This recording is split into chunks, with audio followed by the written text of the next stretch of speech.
Right, it is 6 o'clock p.m., Tuesday, December 2nd, and we're calling this regular meeting of the Fairbanks North Star Borough School Board to order. As we call this meeting to order, the school board would like to take a moment to respectfully acknowledge that we are residing on the traditional land of the Dene people. Our mission statement: as a community, we create supportive learning environments where all students thrive. Ms. Hewitt, will you please lead us in the Pledge of Allegiance?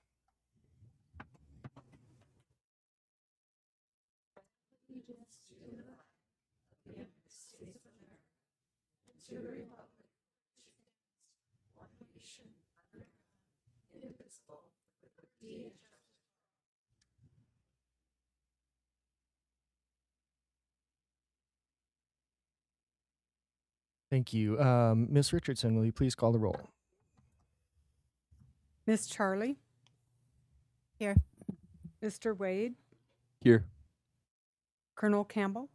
Here. Colonel Foster's on Zoom. Here. Miss Carol Hubbard? Here. Mr. Doran? Here. Miss Julian? Here. Miss Hewitt? Here. Mrs. Hull? Here. Miss Maple? Here. Mr. Burgess? Here. Thank you. The board has a quorum. Thank you. Next on our agenda is Kids Voting Turnout Recognition.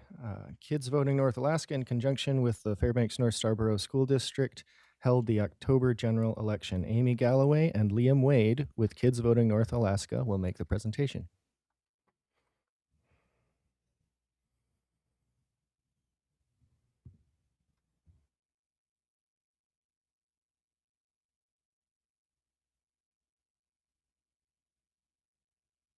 All right. Good evening. I have to stand up. Let's see if I get the, no. Oh, there we go. So before we get to the awards, I just want to gush a little bit about Liam Wade.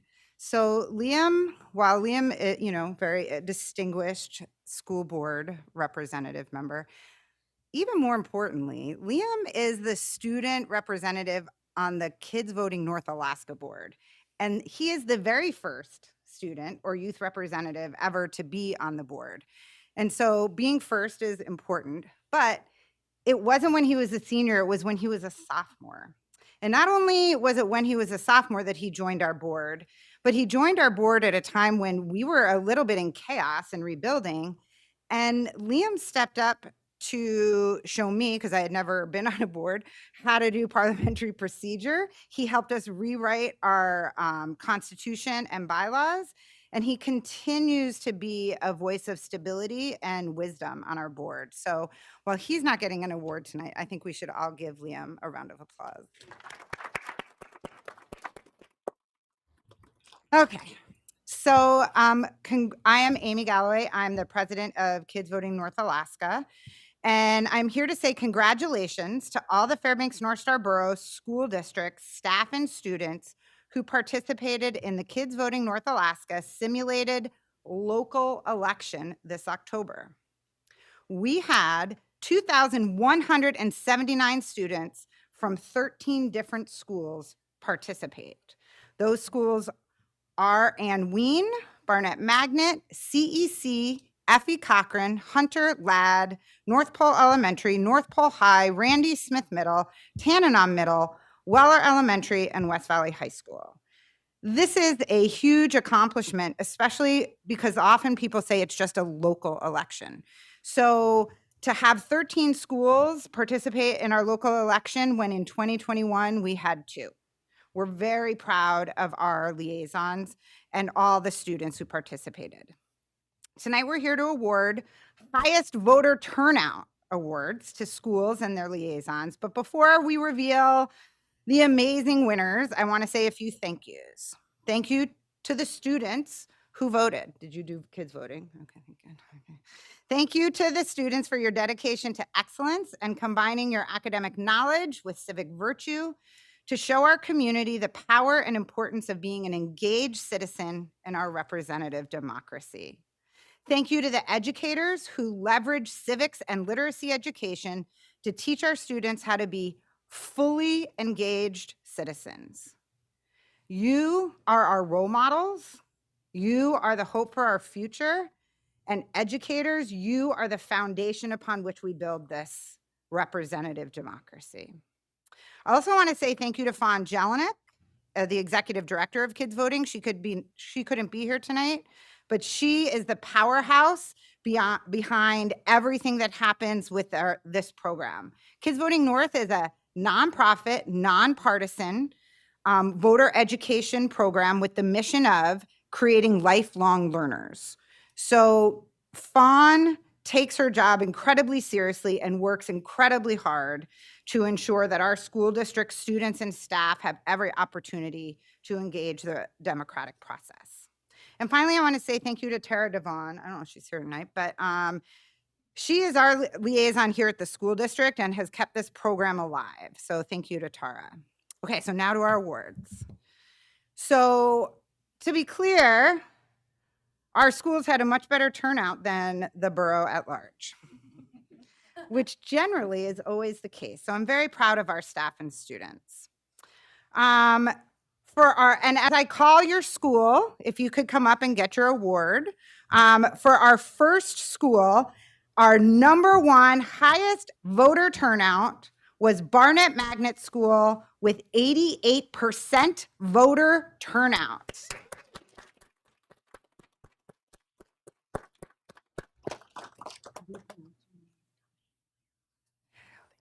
Thank you, Dominique Maiorato, who is our liaison at Barnett Magnet School. Please wait, and then everybody can take all your pictures. Okay. Next, with a 79% voter turnout, is Randy Smith Middle School, and the liaison is John Boyarski.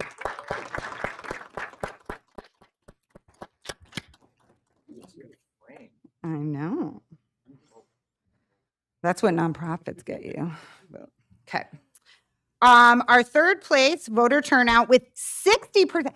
Imagine 60% getting you third place, right? 60% voter turnout is West Valley High School and Kelly Scanlon.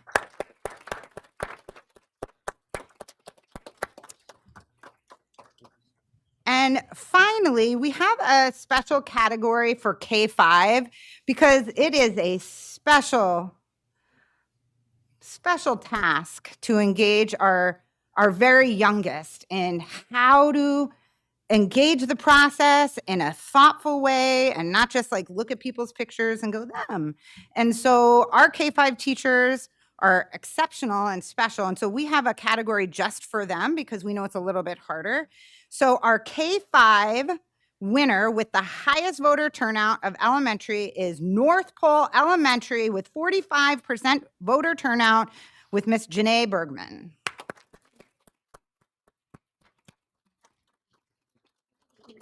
Just want to say a few things about these liaisons. They are the heart and soul of the Kids Voting North Alaska program. They are the ones who don't just teach it in their classrooms, but they teach fellow teachers. They communicate. They help set up programs, set up elections. They are leaders in their school, and we could not exist. We tried to do it without liaisons and failed terribly. So the liaisons are truly, while the students are who we do it for, it's the liaisons that make it happen. And I'm so grateful to you because, boy, you four are incredibly talented and dedicated. You give your all for our students, and you embody what Judge Learned Hand said in the 1950s, that liberty lies in the hearts of men and women. And when it dies there, no constitution, no law, and no court can save it. Thank you for your work. Now you shake everybody's hand. Oh, I gotta go.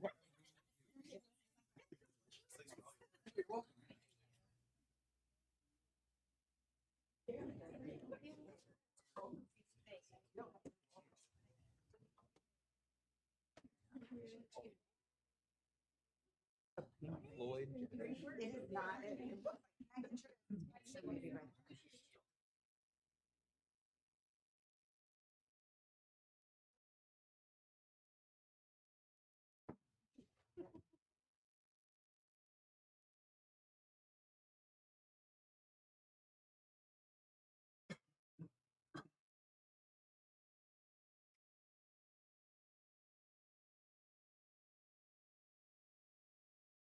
All right, thank you, Ms. Galloway, Mr. Wade, and all of our school liaisons for Kids Voting North Alaska, as well as the students who voted. Appreciate that.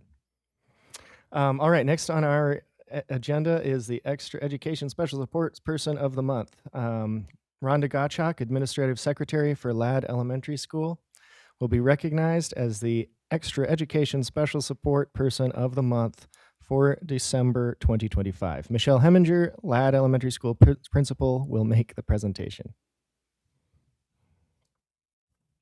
Hello, everyone. Thank you for having us in this evening.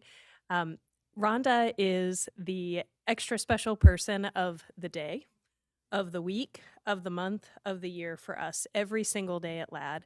She exemplifies the extra special person because she's the heartbeat of the school. She's the first point of contact for students and families upon entering the school, and she's always kind, patient, caring, and smiling.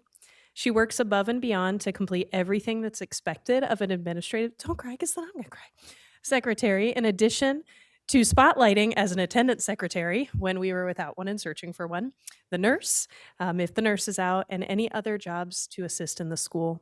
She's made a difference in this district through her positive influences in the students, family, and staff that she interacts with. She shared a story about coming in to talk to Mr. Burgess about how he used to run around her house when he was a boy. So you can see that she's had a huge influence on this community. Her ability to comfort a sad or ill child, students, families, and staff that she interacts with is unparalleled. She's also able to solve a myriad of challenges that come up in the front office in the school day, and she does so proactively and with compassion. As another example, a few months ago, a family came in to apply for free and reduced lunches. The family did not speak English as their first language. So she immediately called Nutrition Services and arranged for an in-person meeting with a translator and for all the forms to be sent to the family in Spanish so they could look them over before the meeting with Nutrition Services and the translator. She goes above and beyond to help all of our families understand that they're valued, and we appreciate their partnership at Ladd. She's an excellent role model in her calm and gentle demeanor. She has a kind word when a student or staff member is having a rough day, or offers a tissue or hug when a student has gotten hurt at recess. And she's a welcoming face to all that come in the front office. She excels at her own job duties and those of others on a daily basis. She's an excellent role model. We respect and admire her greatly, and we are so lucky to have you at Ladd. Thank you, Rhonda.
All right, thank you to Ms. Gottschalk and to Ms. Heminger for presenting that. Next on our agenda is the 2025 ASAA First National Bank Alaska Swim and Dive State Champions.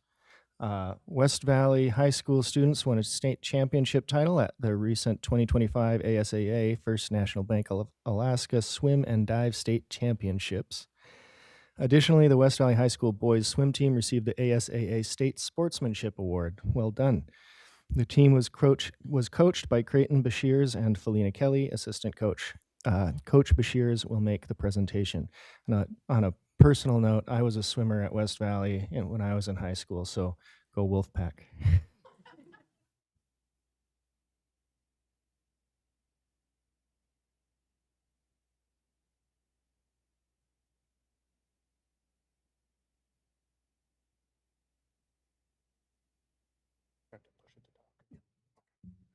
Hi, everyone. Thanks for showing up today.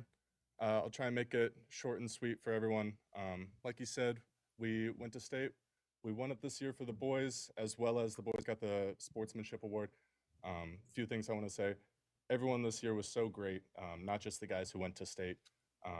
We had, I want to say, at least every single meet, we had at least 2 or 3 people come up to us saying how nice, how respectful, how kind everyone on our team was. So I just want to say to you guys, thank you for that. So yeah, let me go through with these. After I talk about the sportsmanship award, I'm going to talk about one of our relays that won, and then I'll wrap it up. First on the list, I'd like to welcome Garrison Gower.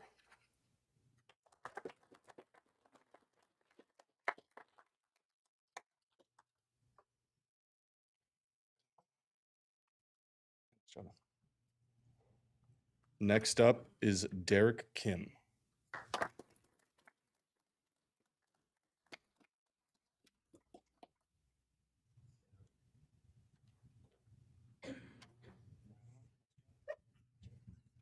Next up, and I'm not seeing him here today, it's Josiah McCallum. No? Okay. Then we have Wyatt Otness.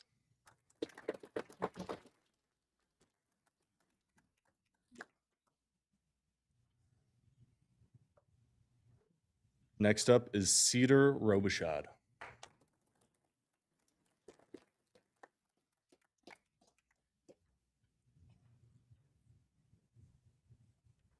Next up is Quentin Rogers.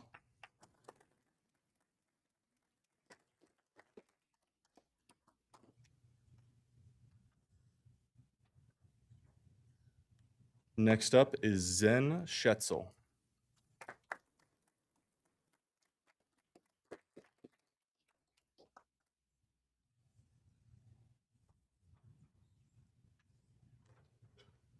And last but not least, we have Haran Zhang.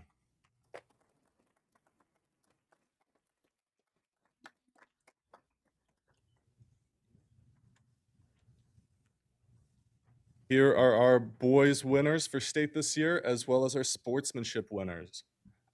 Next, I'm going to go over our winning relay. We had our boys 200-yard medley relay win this year. First place overall. It was shocked everyone down there. We dropped, I want to say, like 7 or 8 seconds from our seed time going in. I had coaches coming up left and right saying how well these guys were doing, just in general, not just in this relay, but overall. Everyone did so great this meet.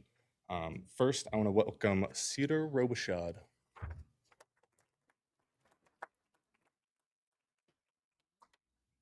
Next is Quentin Rogers. Here you go. Third is Zen Schetzel.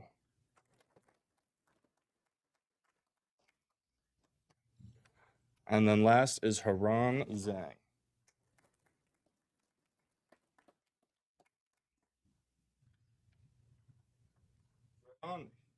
I think that's everyone. I'll get this to Josiah. Here are our boys winners for this year.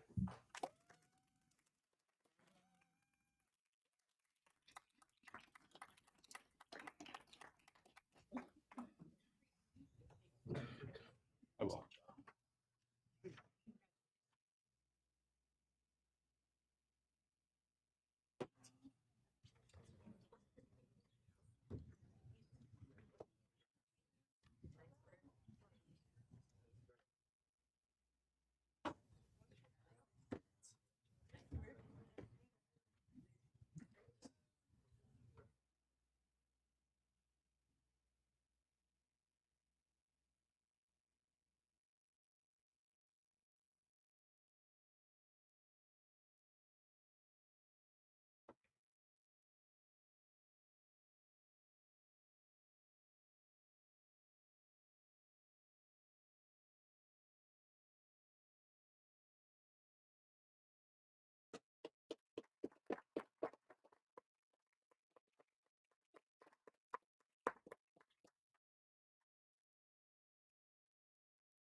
All right, congratulations, West Valley boys swim team. Next on our agenda is the adoption of the agenda. Board, could I get a motion? Move to adopt the agenda with consent items. Second. All right, and I didn't read my little blurb, so let me just do that real quick. Agenda items marked with an asterisk are considered routine items not requiring public discussion by the school board unless removed from the consent agenda. Asterisk items will be automatically approved when the agenda is adopted. Questions concerning these items should be directed to administration before the meeting. If the superintendent or a member of the public wishes to have an item removed from the consent agenda, the request must be made by a board member at any time prior to the start of the meeting. The board member has the discretion to accept or deny the request. Only a board member may remove an item from the consent agenda. If an item is removed from the consent agenda, it shall be considered separately as the last item of new business. Asterisked items will then be adopted by one single motion. Ms. Richardson, will you please call the vote? Colonel Foster, Yes. Colonel Campbell, Yes. Miss Charlie, Yes. Mr. Wade, Yes. Miss Hewitt, Yes. Miss Maple, Yes. Mrs. Hull, Yes. Miss Julian, Yes. Miss Carol Hubbard, Yes. Mr. Doran, Yes. Mr. Burgess. Yes. Thank you. Motion carried. All right, the agenda is adopted with consent items. Next, we have on our agenda public comments on reports and non-agenda items. During this section of the agenda, the school board welcomes public comments on non-agenda topics. This is an opportunity for community members to be heard. The board will note the topics, though no official actions will be taken. Topics may be referred to the administration for further research and future potential action. Board members will not respond to comments or questions made by the public. Concerned citizens should first discuss matters with the superintendent or designee. After the superintendent or designee has heard the concerns, they may be brought to the board. Individual students and district personnel may not be discussed in public testimony. Please contact the district office to route concerns about individual students or district personnel through the appropriate channels. Members of the public will be given the opportunity to speak on agenda items at the time the item is introduced for action or discussion. Once the agenda is published, testifiers should email or call the school board office by 4:00 p.m. on the day of the meeting to sign up for public testimony. Students who have signed up in advance or are in the room and wishing to testify will be called upon first, followed by members of the public who have signed up in advance in the order in which they have signed up. If time remains, anyone else in person will be invited to testify until the 1-hour time limit has been reached. A sign-up sheet is available in the boardroom before the start of the meeting for those who have not already signed up in advance. Speakers are limited to 3 minutes each and should provide their first name, spell their last name, and state their area of residence. Do we have any students in the audience wishing to testify on non-agenda items? Okay, seeing none, we'll go to our list of folks who have signed up in advance. Again, this is for non-agenda items, so if you're planning to testify regarding agenda items, including our policy package on Article 6, please save that for when we get to that item on the agenda. First on my list, I have Sydney Mullen.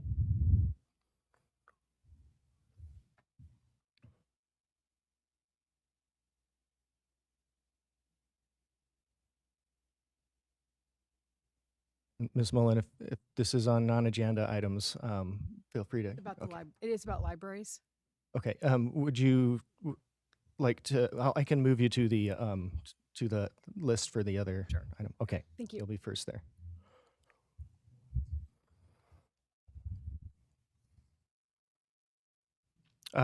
Next up, then I have Mariko Kinnikin.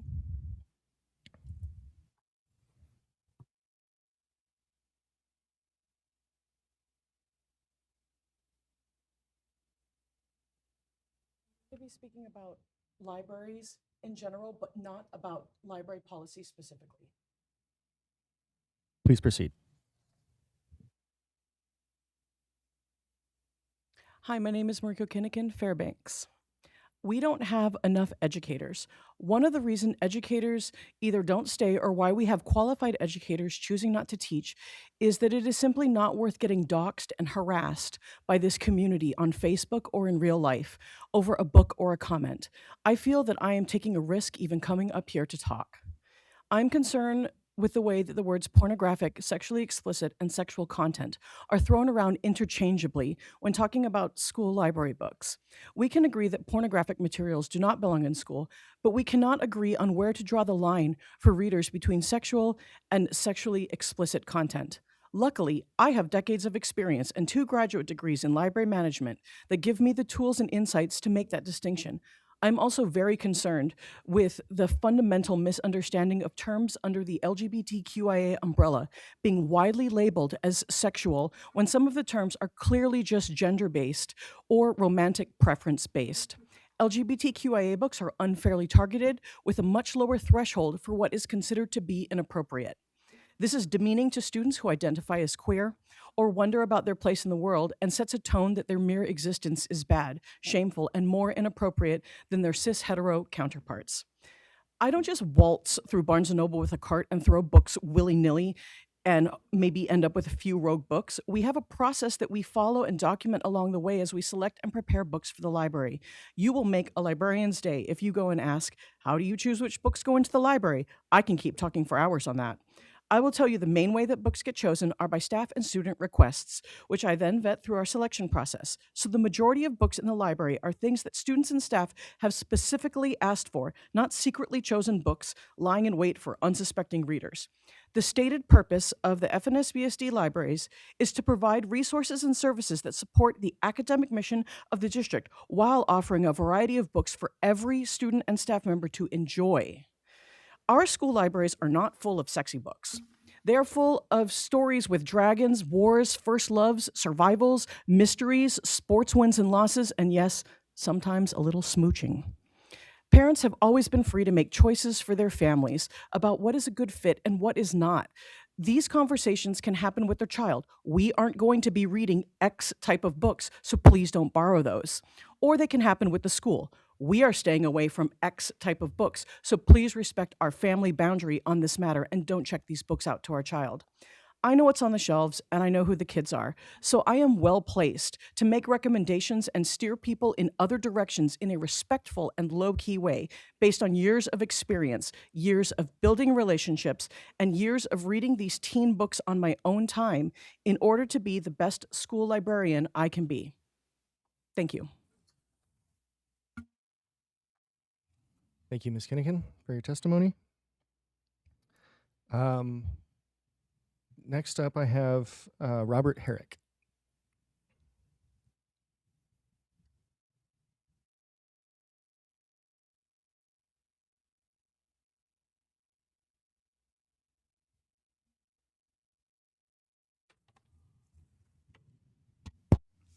My name's Robert Herrick, Herrick. I live by the university.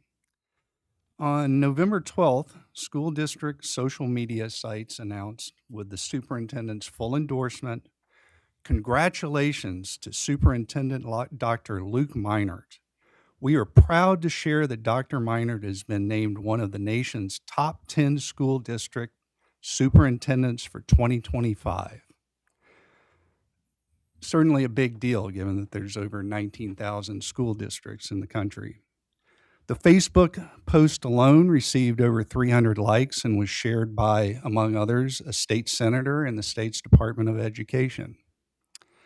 The only problem, it's simply not true. It is an indisputable fact that there is no organization, legitimate or otherwise, that has ever named Dr. Meinert as one of the nation's top 10 school superintendents.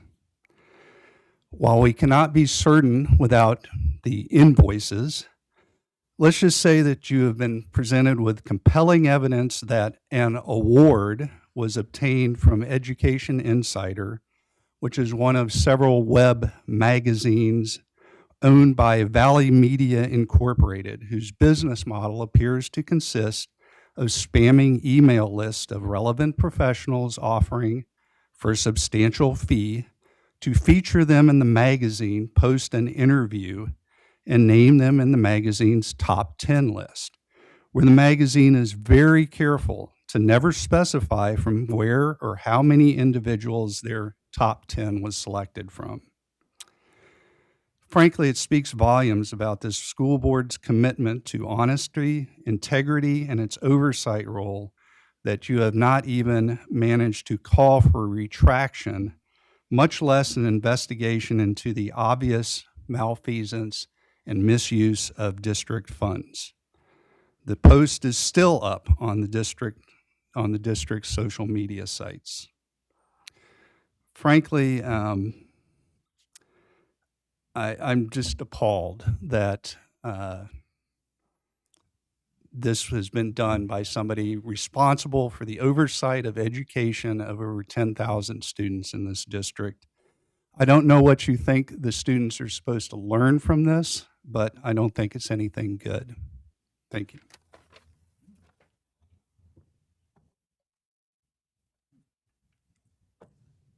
Thank you, Mr. Herrick. Okay, next on my list is April Smith.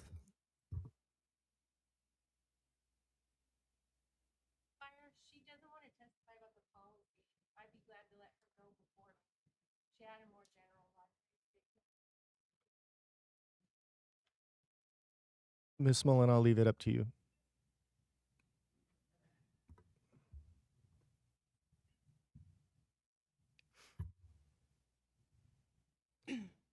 Hi, my name is Dr. Sydney Mullen. I'm here. I am from the Gold Hill community towards the Esther side, and I am a mom to 3 young kids, one of whom attends U Park as a first grader, and our next youngest is gearing up for kindergarten at U Park in August, and we have an almost 2-year-old. I'm testifying today as an engaged mom in the community, one who strongly believes in the pursuit of knowledge and following your intellectual interests.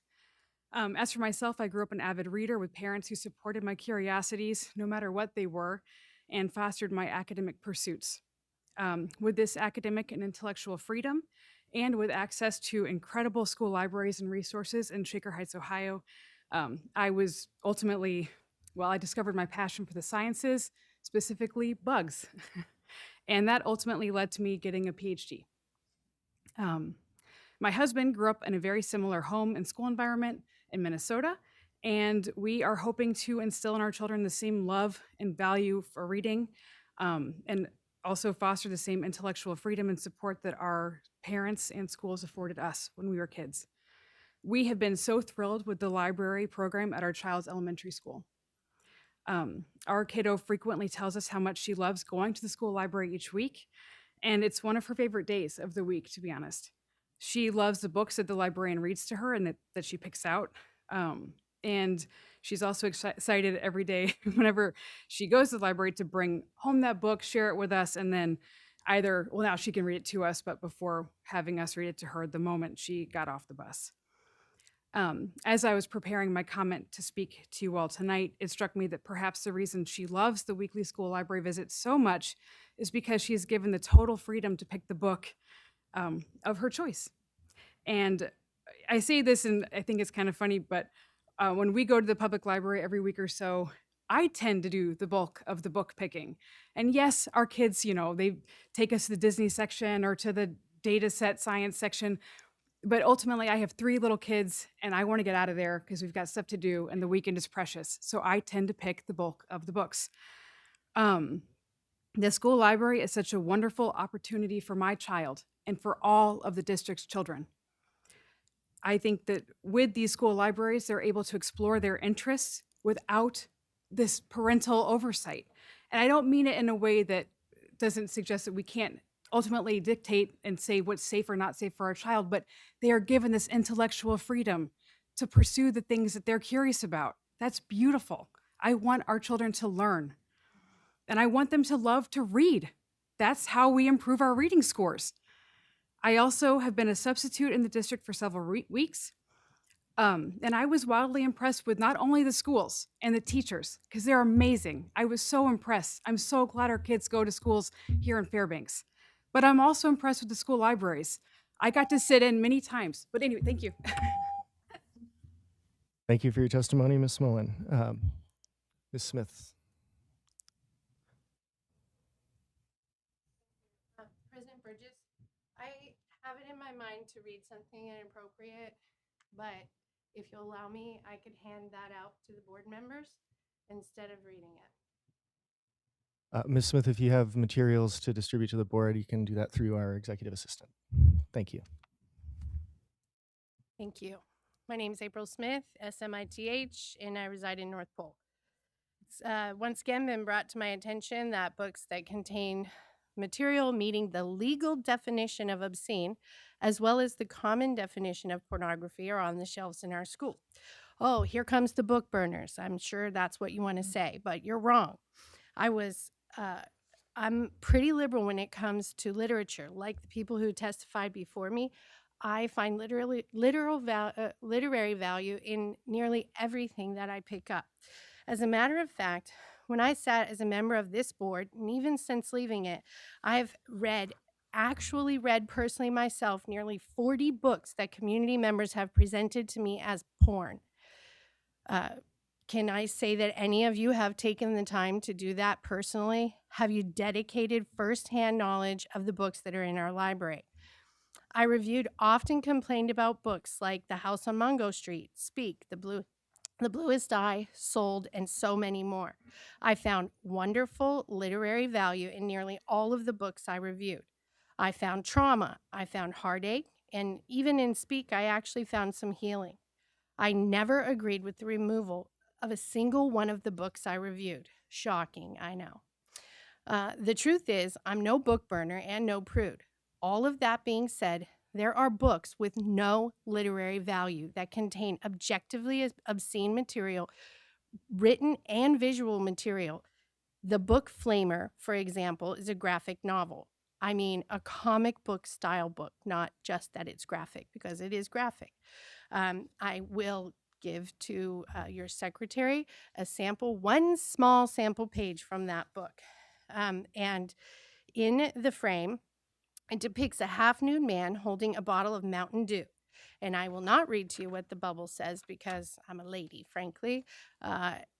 And I am disgusted. And the bottle of Mountain Dew reminded me that you can't even get a bottle of Mountain Dew in our school. The school is protecting the kids in the vending machines from full sugar drinks, from high sodium Doritos. You have to get low sodium Doritos and Propel or diet drinks, but you can walk upstairs and fill your brain with complete and total garbage in the Mountain Dew bottle that I'm going to leave here for you. That is full of bodily excretions, if you really want to know, encouraging children to drink it.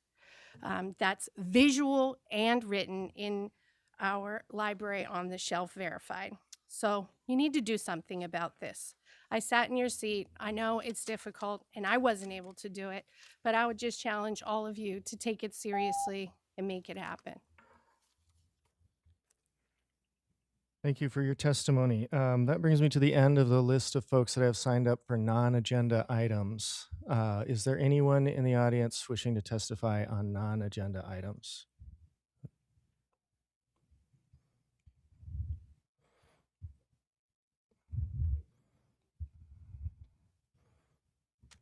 If you'll please state your name, spelling your last name, and state your area of residence, you'll have 3 minutes.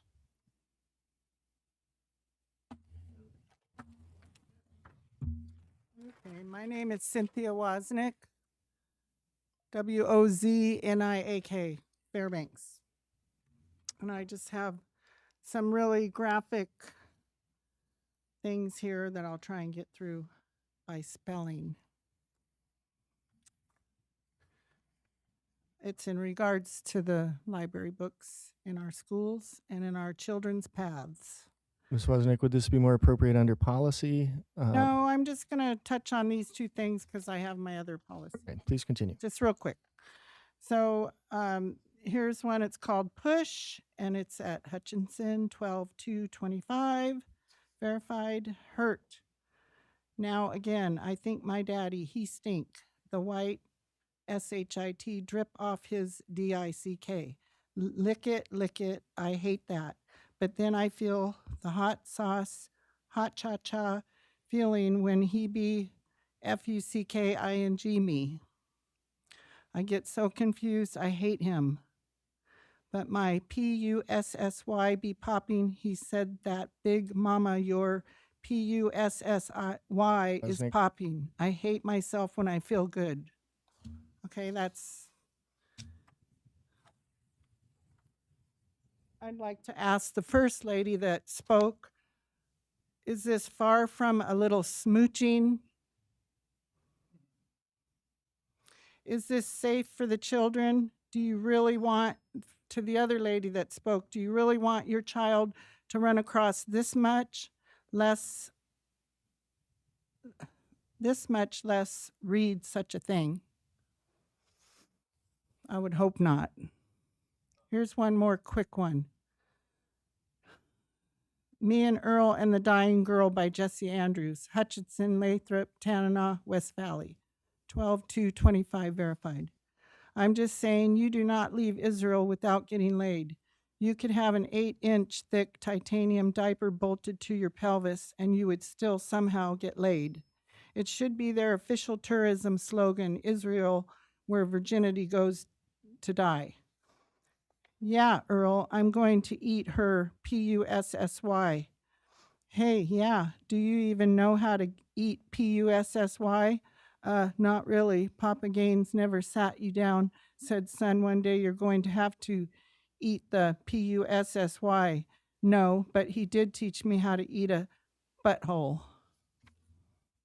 This is what's in the libraries that you are allowing.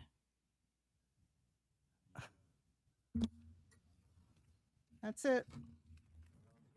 That's it for Thank you, this Ms. Wozniak. round. I want to remind the audience to please not comment during other people's testimony. Anybody else willing to testify today on non-agenda items?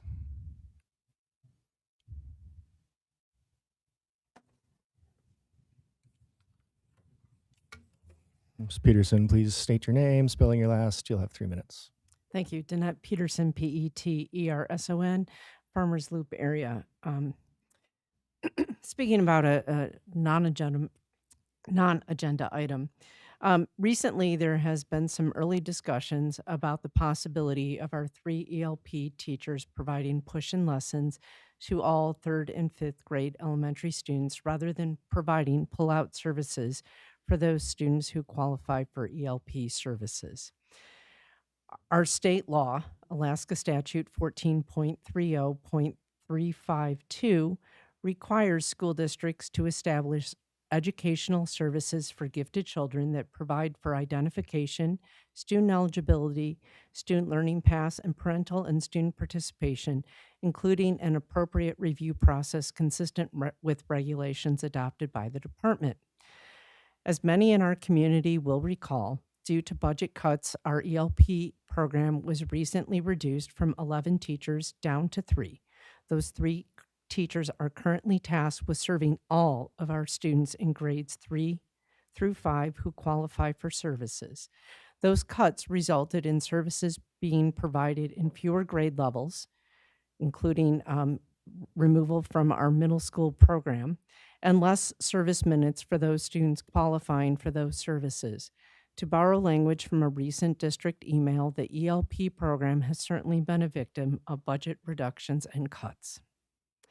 While the goal is lofty, addressing service goals of ELP identified students while also benefiting all 3rd, 4th, and 5th grade students through a STREAM-focused curriculum, those are 2 entirely separate goals, and achieving the latter goal requires sacrifice to our ELP students.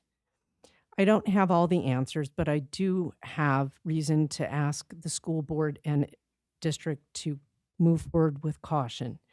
Implementing this plan requires significant differentiation of instruction, and a key aspect of ELP is the unique setting where students are challenged at a higher and faster pace than they can be afforded in a regular classroom. Reduction of service minutes for ELP students is inevitable, and the model doesn't necessarily meet their needs. ELP students aren't all STEAM or STREAM focused. I speak from experience as a middle school ELP teacher. Many of my students were gifted in art, music, writing, and other aspects that this would not address. Placing the ELP classrooms are often a place of belonging and identity. We have many students that are twice exceptional, and this is their safe space. They need the services. Everyone assumes they'll just be fine, and that's not always the case. I ask you to proceed with caution, and I thank you for the time. Thank you, Ms. Peterson. Anybody else wishing to provide testimony tonight on non-agenda items? Ms. Cotter.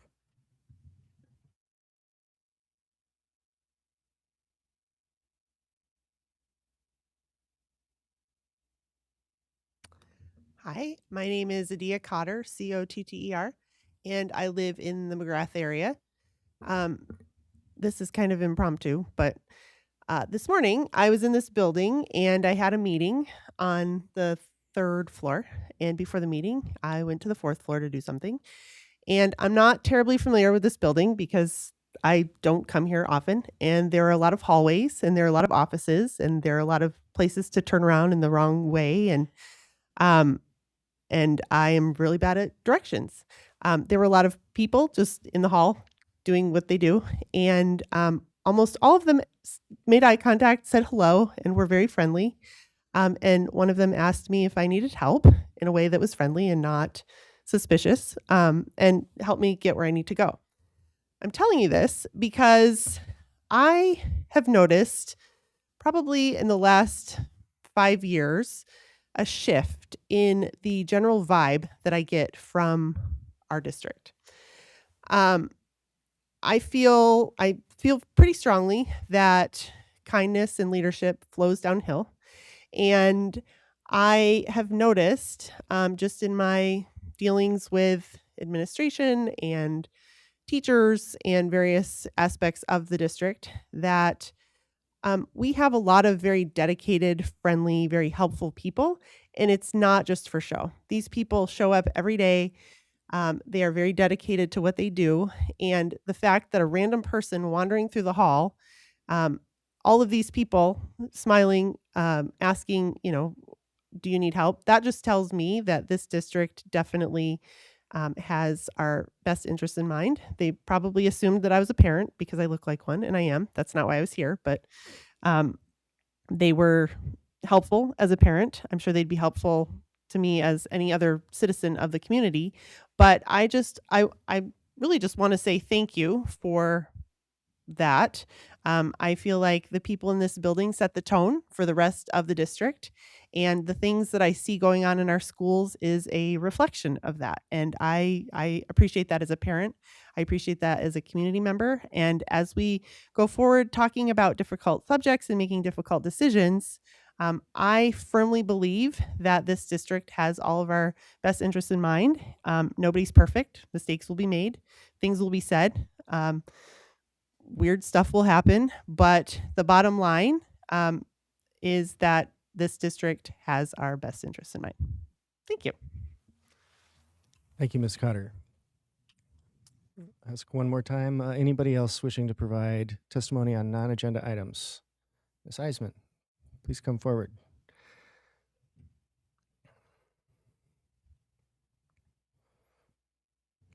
Please state your name, spelling your last, stating your general area of residence, and you'll have 3 minutes. Nikki Eisman, EISCMAN, West Fairbanks, in my role as loving critic.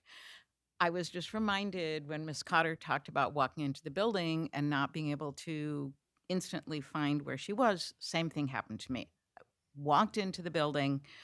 I got to the elevators. I was looking for teaching and learning, and I'm looking to see what floor it's on.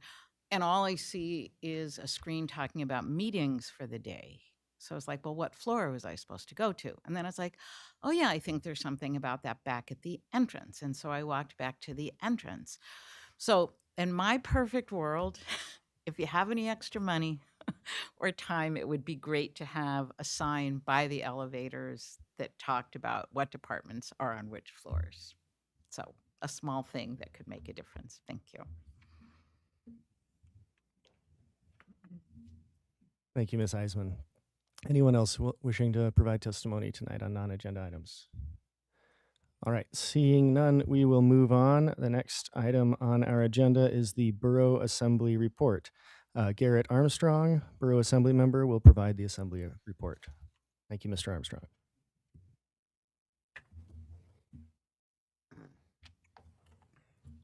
Good evening, everyone. Is the microphone on? Excellent.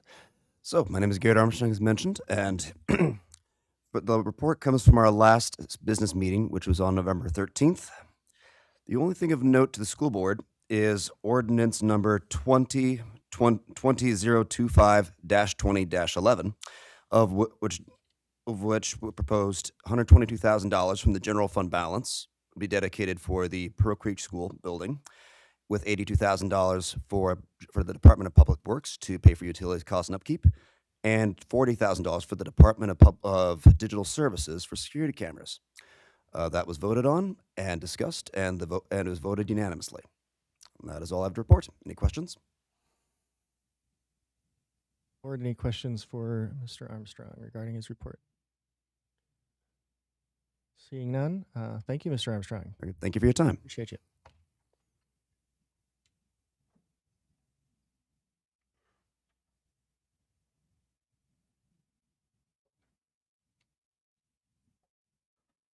All right, we're going to move on to next item on the agenda, advisory member reports and comments. Let's start with Colonel Campbell. Thank you for the opportunity, and I just want to start off and getting through the Thanksgiving weekend, just say thank you to this team and to the community up front. Our families and the military, a lot of them stay here through the holidays. Our soldiers stay through the holidays, and there's a lot of great support from the school district and our families across that holiday. As we move into the remainder of the holiday season, again, a lot of our families will stay here in some capacity, but I just wanted to say thank you for the support you provide them as they, this is our home, and this community does a great job of reaching out to the military-connected students. So that being said, a lot of our soldiers left this week to go out to an exercise called Wolf Valkyrie. So they'll be out for about 2 weeks out in the field, and that will prepare them for that exercise in February, JPMRC, where Anchorage and the team up here go out into the training area and get after a lot of their requirements. So you should see probably mom and dad, one of them potentially out in the field this week, and so it might be a little stress on the families over the course of the next 2 weeks. And then as we move into the holiday season, they'll take a little bit of time to reconnect, and then we'll get after additional training then in February. So that's kind of our timeline and where we're heading over the next few months. And I appreciate the support to our students and to our families. And then obviously we talked it last time again.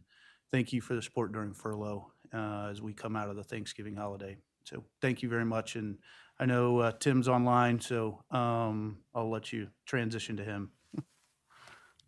Thank you, Colonel Campbell. Colonel Foster. Hey, thank you for the opportunity. So I am here virtually. I'm at Mile 26 Satellite Field, which is also known as Eielson Air Force Base, 26 miles from Ladd Army Airfield, also known as Fort Wainwright today. Thank you for the opportunity to let me provide some comments this evening. I'm just going to kind of pile on to Colonel Campbell's comments about the support from the district, especially during the Thanksgiving holiday we just had. Happy time, a lot of great food consumed, but I will tell you from an Eielson Air Force Base standpoint, we've had some struggles here recently. We've had 2 fatalities due to suicides. So the installation, a lot of organizations are dealing with that. Went into the holidays having to manage that, and we're still dealing with that. So Why do I mention that is because it kind of reverberates down and into the household and into the families. So you may see some of that at the school. You may see some of our children who are in attendance dealing with some of that stuff because these were some very, very popular folks that we lost. So we are dealing with that. But we are coming together. We are moving forward. But I just wanted to share that as a data point as we go into another holiday, that there's some real struggles out there. And so just keep an eye on each other as we are doing the same thing at Allison Air Force Base. And that's all I have. Thank you. Thank you, Colonel Foster. Any questions from the board, comments? Ms. Julian. Thank you. I have several questions for both the colonels tonight. I first want to thank you so much for what you do. And I know that many of our service members and also their families had an incredibly difficult time. I just want to share that I toured a couple military-connected schools during the furlough, and the stress that the students were feeling was pretty extreme. And I just want to ask if there's, first of all, have payments been received from the furlough? And then secondly, as we move into the holidays, are there ways that educators or family members can support those students? Because I know that it was really intense to hear some of the stories that were coming from our military connected schools, and I just want to make sure that we're supporting you guys as much as we can. Tim, I'll jump in. I know you're online, and then I'll let you follow up, but you owe me.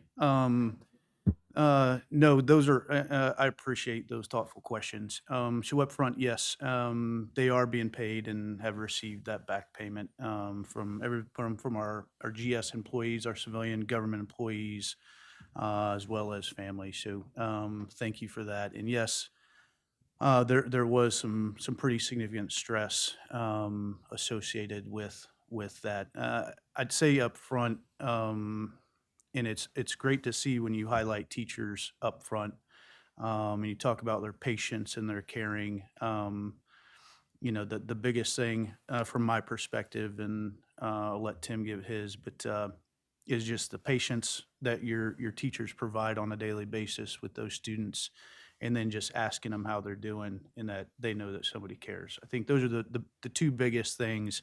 We did the coach thing, you did the foods from the community, a lot of outreach to the families, just to ensure they have, food on the table and those type things. That said a lot and built a lot of trust with the community. So, I up front, there's nothing that comes to mind because I think you guys tried to provide as much as possible and really reached out your hand. But just taking time, my mom was in teaching, my sister's in teaching, and it really hits home with me. But that's teacher patience and reaching out and just asking if everything's okay. As students act out and have those moments, just having patience in those moments is pretty significant. So that's how what I'd offer. But I do thank you for your thoughts in that question. Tim, over to you. Hey, thanks, John. Well said. I don't have too much more to add to what you just said, but just asking how the student is doing goes a long way. So that just shows that you do care, and it is felt in our community. So I agree with everything John said, and it was tough, and we are now turning the corner, and we are starting to get back to normalcy, and I'm using my air quotes here, as we start to get into the holiday season. But you know what? We're in continuing resolution, and we'll be back at the same decision points here in January as we try to get another budget passed through. So I think we'll be in a better position, but you never know. But that is a great question. Thanks for asking that question.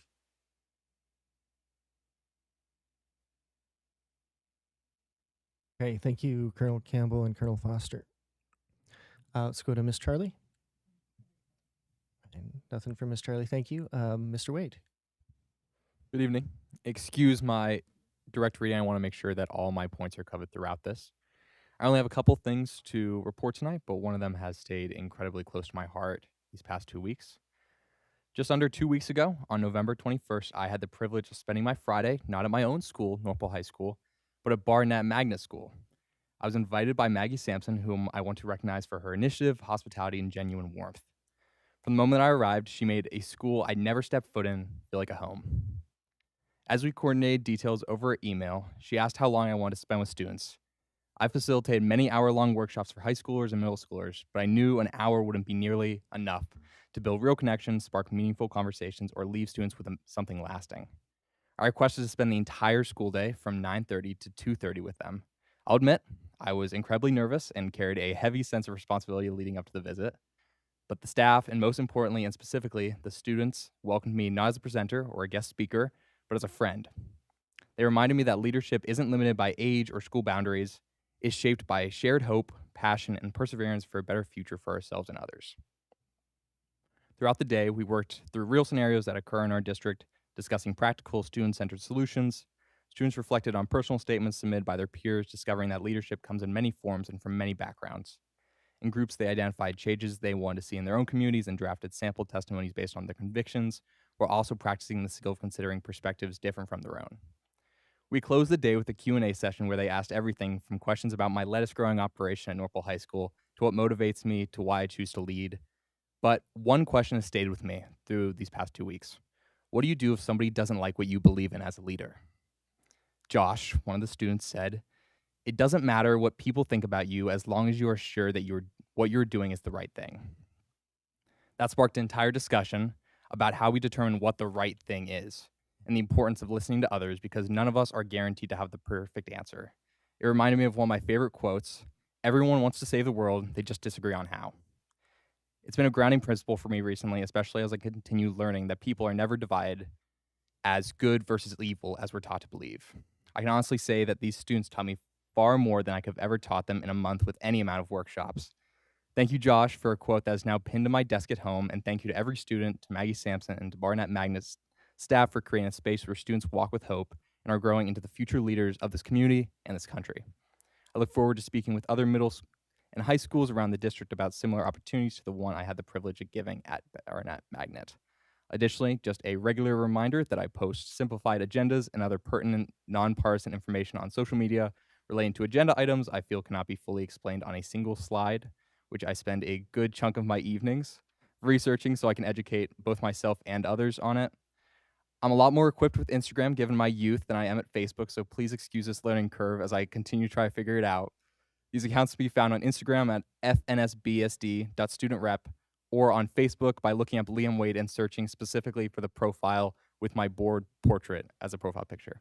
That's all I have for my report tonight. Thank you. Thank you, Mr. Wade. And I'll say it's the reverse for me. I'm better with Facebook than Instagram, but that's just a generational thing.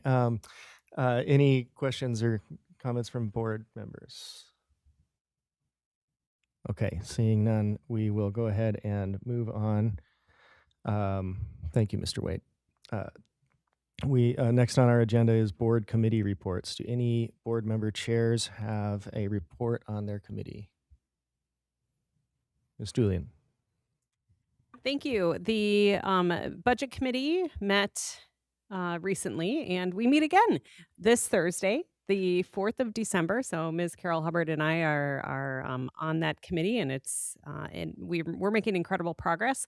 So this year we are looking at potentially a much smaller deficit, and that's because of the work that previous boards have done to right size our budget and make some tough decisions, which is good because the budget committee is considering potential investments in areas, strategic investments that align with our strategic priorities, as well as if we are going to make investments where we could potentially take from. And that is in the world of cuts. So that committee, if you're listening, we meet again this Thursday, the 4th of December, and we will be reviewing everyone's feedback on the prioritization tool that we've developed. So our report from the findings of that of the committee will be in early January, and I'm looking forward to that. Thank you, Ms. Julian. Any questions for Ms. Julian? Okay, seeing none. Mr. Doran. Thank you. Just an update on the curriculum committee. We met a week and a half ago, and it was my first meeting back on the curriculum committee, and thank you for the opportunity to join with them. One thing about the meeting itself, we had a really good conversation around civics and history, both nationally and statewide. And one of the things that stood out to me, besides just being a good conversation, was also the fact that it brought to mind how we teach civics every grade level, from the day students walk in the door in kindergarten until they graduate. And it's integrated in a lot of different courses, and not just in social studies, but found across the disciplines and the life of the school. Student government is one of those examples that came up. So thank all those who participated in it on the committee. Our next meeting is January 8th. And then the second draft of the social studies K-12 curriculum is now out for public comment. And so we want to encourage the public to take a look at that, staff to look at it, and give us your feedback. It's greatly valued, and it makes a real difference as we deliberate going forward to come with a recommendation in the spring to the board. Thank you, Mr. Doran. Any questions for Mr. Doran?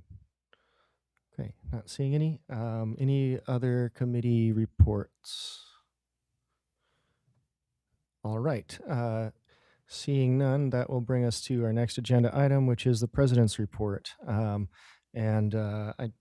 don't really have much other than noting that well, actually, I don't want to steal your thunder. Maybe I don't have a report tonight. We'll move on to the superintendent report.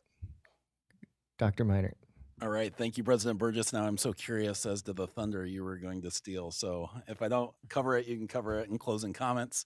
Did want to note, Ms. Eisman, you'll be happy to hear we are working on some signage by the elevator. That was something that was brought to us recently, and I saw a rough draft of what that signage might look like just recently. So hopefully we'll get that posted soon to ensure that we have an accessible building and people know where they can go throughout the building. So thank you for that suggestion for improvement.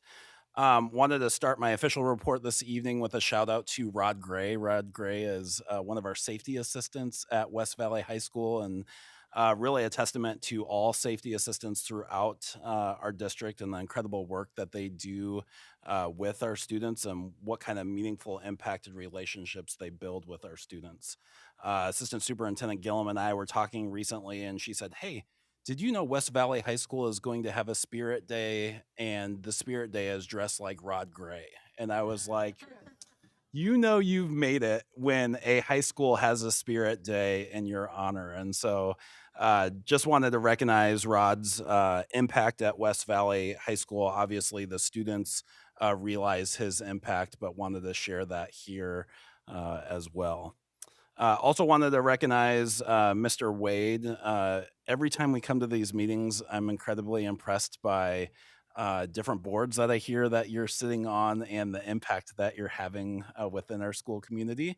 But what I had prepared this evening, Mr. Wade was cited by the Alaska Association of School Boards in a recap of their recent conference. And what impressed me most is they took a couple quotes from some statements Liam made during the conference that were very impactful to conference attendees. And it wasn't just during the Youth Leadership Institute that they were focusing on. They were focusing on conversations with board members and students, and they highlighted Liam of one of many voices. And so it was awesome that he was at the very top of this article, And Liam shared one of the things he said is that we should be teaching careers we're seeing in the future and not preparing students for careers that happened in the past. And so I love Liam's career focused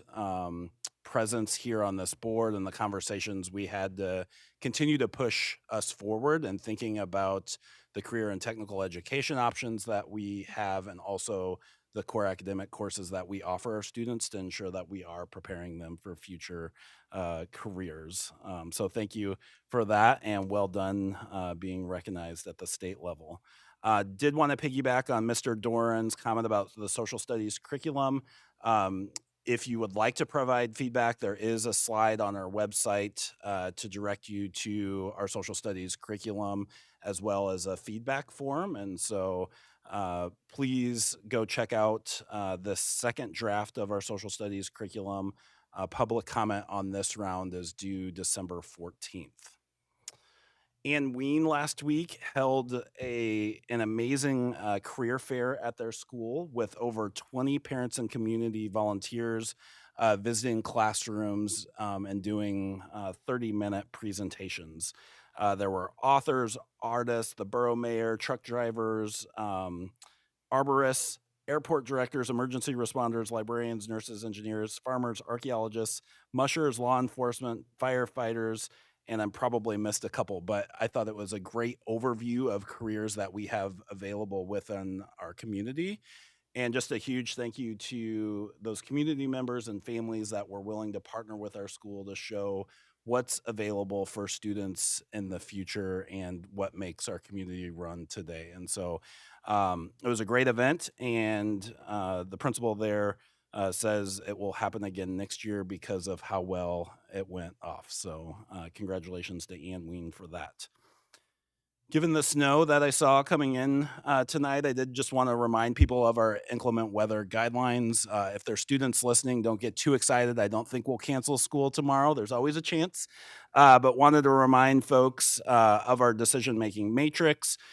So if we make a decision to close schools the night before a school day, you'll hear by 9 p.m. From the superintendent's office through Parent Square, email, text, robo-phone call, those types of things.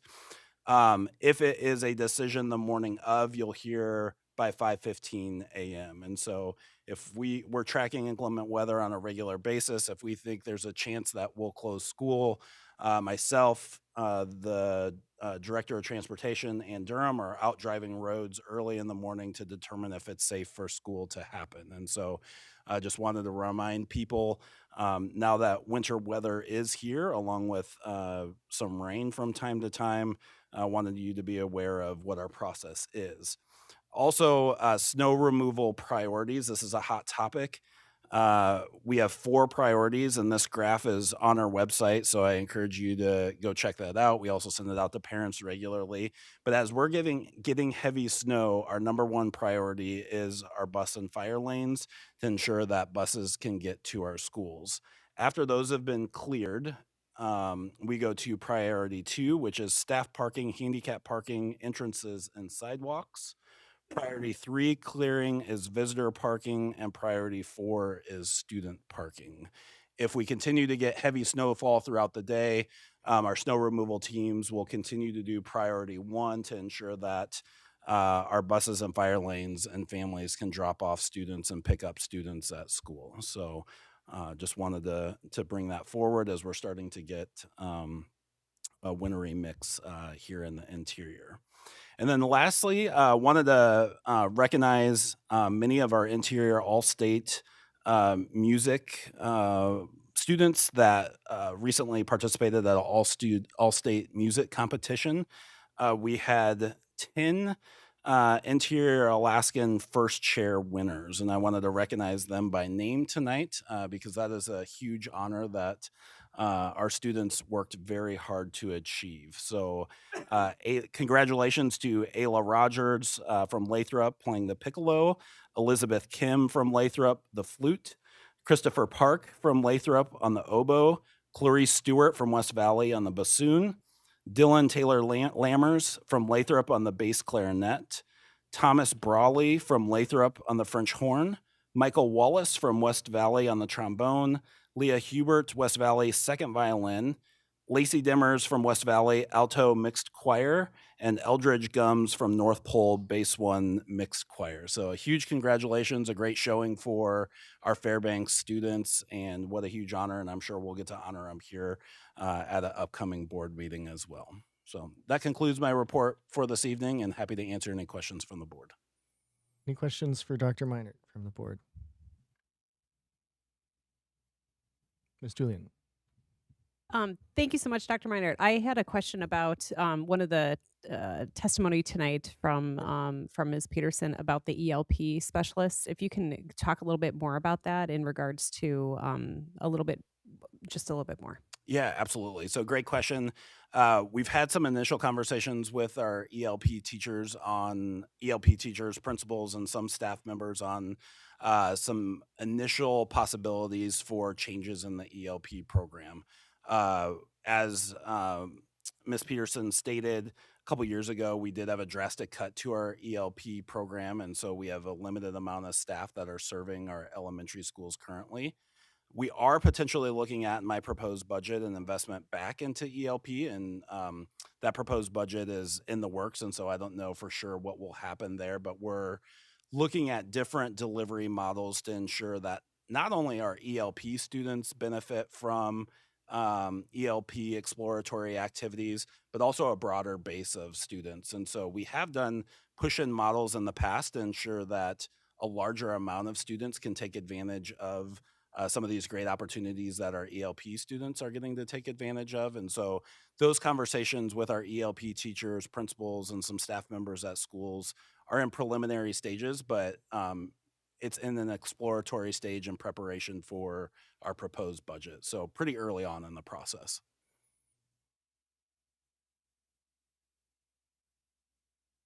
Anything else from the board? Seeing none, thank you, Dr. Meinert. The next item on our agenda will be Article 6, policy, but we are going to take a 10-minute recess. So board members and administrators, if you can be back at 7:27, please.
Waiting on text. Okay.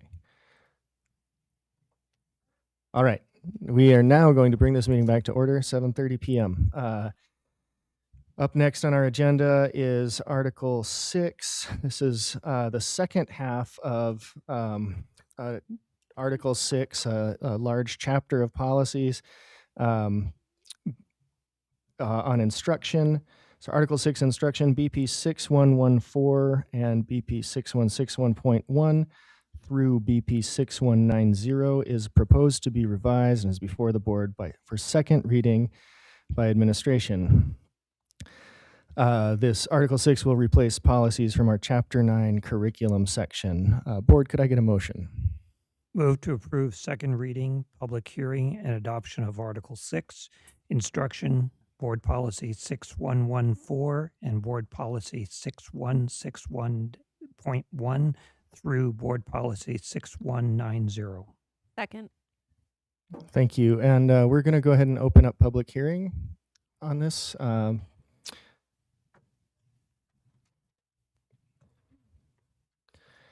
So I've got a list of folks who have signed up in advance. First on the list is Nikki Eisman.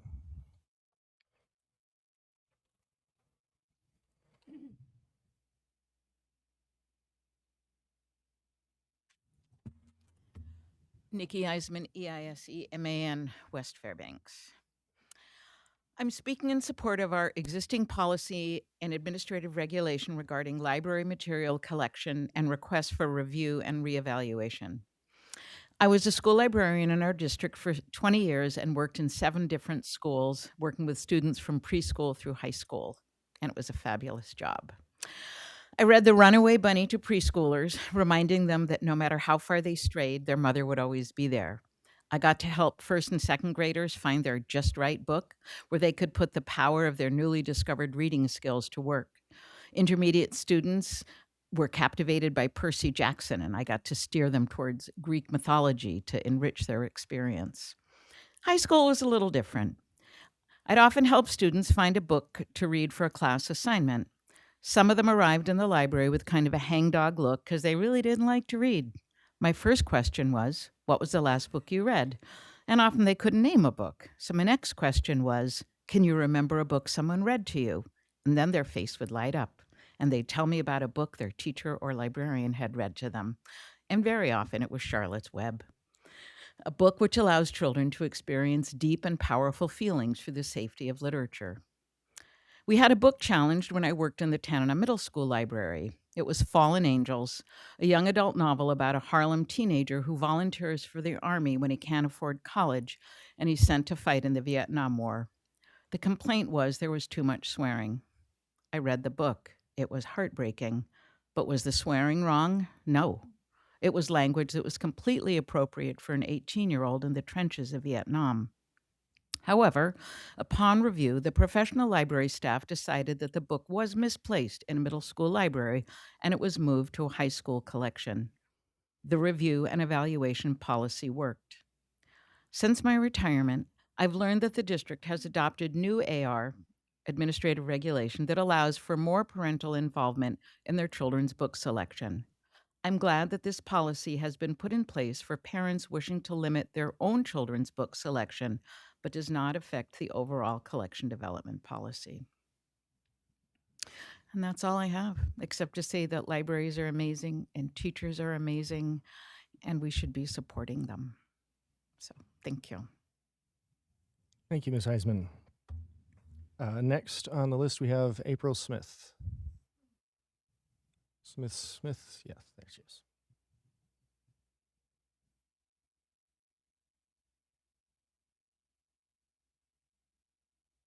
Thank you. My name is April Smith, SMITH, and I reside in North Pole. I don't really know what to say. I left my prepared testimony in the chair because I just want to recommend to all of you that you take what you heard from so many testifiers today and over the last months and weeks constantly in here about the library. And over the years, the last 5 to 6 years, the top 5 things, if you had to make a list that people come in here to this school board to address, the library. It's right there in the top 5.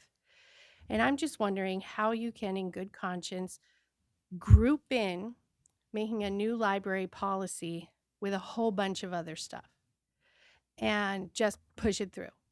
It's the same old policy that we've had, but our community over and over and over and over has asked you to take a look at the library policy. They have asked you to take one of the very few tasks that you actually have, which is policy by law, and do that job. Take a look at the library policy. Don't just boilerplate that junk through with the same old stamp that it had from before that has the community in an uproar. Pull it out. Take time. See what the community values of the people that elected you are. See what the testimonies, see what your emails are asking you to do about policy, and write an actual policy, not a little vision statement like what is in there now that is leaving our community in turmoil with the librarian not knowing what's good or bad, right or wrong for the community values. That's your job. Your job is to reflect the community values to your employees. The employees aren't to tell you what the community values are. You were elected by the people to reflect the people's values, make policy that protects and reflects those values, and direct your employees how to behave in accordance with those community values that you all bring here. So I don't care if your values don't match mine, so be it, which they don't, obviously, looking right here. But make a real policy. It's a cop-out policy that's in there. It doesn't say anything, it doesn't do anything, and it doesn't direct anyone. And I know that it's going to come, well, the AR is going to be huge for this. We're going to really tell everyone exactly what to do. Well, we don't want an AR to tell the people what to do. We want you to do the job that we elected you for, which is to write policy that tells your employees how to make the AR and what is right and wrong for our community. Pull it out. Thank you for your testimony. Next, I have Adia Cotter.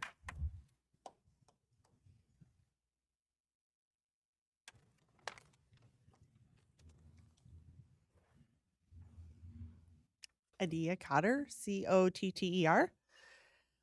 This past week, I stopped by my kid's school and had a chat with the school librarian. After the last board meeting, I had questions about the library experience, what it actually looks like for a student in the school. So I went straight to the source, because that's what I do. I'd like to share my experience in hopes that anyone with their own questions about what happens in a school library is encouraged to reach out to their school librarian and develop a relationship to talk about these things, because I think that relationships are at the heart of this matter. While there, I observed that kids came and went, and it was pretty clear to me that they considered that a welcoming space. I value learning environments, positive learning environments, as a key aspect of ensuring students' success. So I was very pleased with what I saw there. This particular library is very welcoming. It ensures that all students feel comfortable, and it gives all students access to whatever books they're interested in. The librarian told me that they don't organize by genre because they never want kids to feel like they have to stick to one genre or be ridiculed for things that they like. And I love that. They're looking out for the kids' best interest. I asked about access and the ability for a parent to control what their kid has access to. They showed me the system they use and how a note can be put on the student's account if a parent has specific requests. I really wish Chipotle would do this, because I have a kid who spends a lot of my money there. I would love to put a note on his account so that he can't do that. Sorry.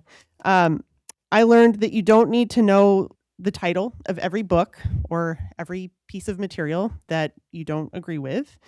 You just need to communicate with your librarian what your preferences are for your kid to check things out, and they'll put a big note on their account.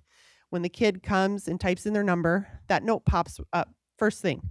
So if you have communicated to your librarian preferences and the kid has something on the desk that is not meeting that, the librarian will work with the kid to make sure that they're not checking out things that you don't approve. You don't have to visit the library to make this happen. You can do it by email. You can do it by phone call. You can go to the library. They're very happy to talk to you, but you don't have to take the time to show up. I am not interested in dictating to others how they should use the library, and I don't want others to dictate how I or my children use the library. I do, however, appreciate that reading is a personal preference and checking books out is a very personal experience. So libraries should support all students' ability to do that. If you have personal preferences, it's very easy to communicate those to the librarian, and they will honor your requests. And then finally, I just want to say thank you to all the school librarians for all the support that they give our students. Thank you. Thank you for your testimony, Ms. Cotter. That's the end of the list of folks that have signed up in advance to testify on this subject. Is there anyone in the audience who wishes to testify on Article 6 policy? Please state your name, spelling your last, state your area of residence. You'll have 3 minutes. My name is Flora Roddy, R-O-D-D-Y. I live in North Pole. I am in support of libraries having the freedom to choose what goes in their library. I'm very glad to hear from our previous speaker that preferences can be added to parents, by parents to the kids' account, keeping them from what the parents don't want them to read. I believe in freedom of speech, freedom of the press, the freedom to be able to express themselves, to see themselves expressed in books. I believe all these things help students learn how to get through this world we're living in right now. I personally volunteered in the library at my school in high school. I spent a lot of time in there, and I had a very good relationship with my library assistant. She helped me with reports, helped me get through some of the more difficult parts of high school. But I just want to encourage people to check out their libraries, their school libraries, their public libraries. There's little free libraries all over town where parents and students can get a free book. And nobody tells you what kind of book is in these little free libraries. Just reading. Reading is good. I think that's all I can come up with right now. Thank you, Ms. Roddy, for your testimony. Is there anyone else wishing to testify on Article 6?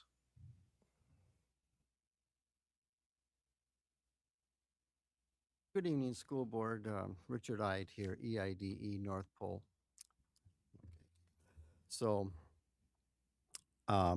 this is made up. This did not happen, but it's an analogy, and I hope it conveys something here. But my grandkids kept coming over this past summer, and a boy in first grade, girl in third grade, and I had a neighbor, Joe, and good neighbor, and he'd offer them Kool-Aid and cookies, and life was good. And they kept going over there, and after about the third time, I went over there and said, so Joe, these guys, they're not fighting when they come over? We're good? He said, oh yeah, they're great. And so I said, so what are you reading? Okay. And he kind of shifts his weight, and he clears his throat, and like, what's the deal? Maybe he saw my Jesus bumper sticker. I don't know.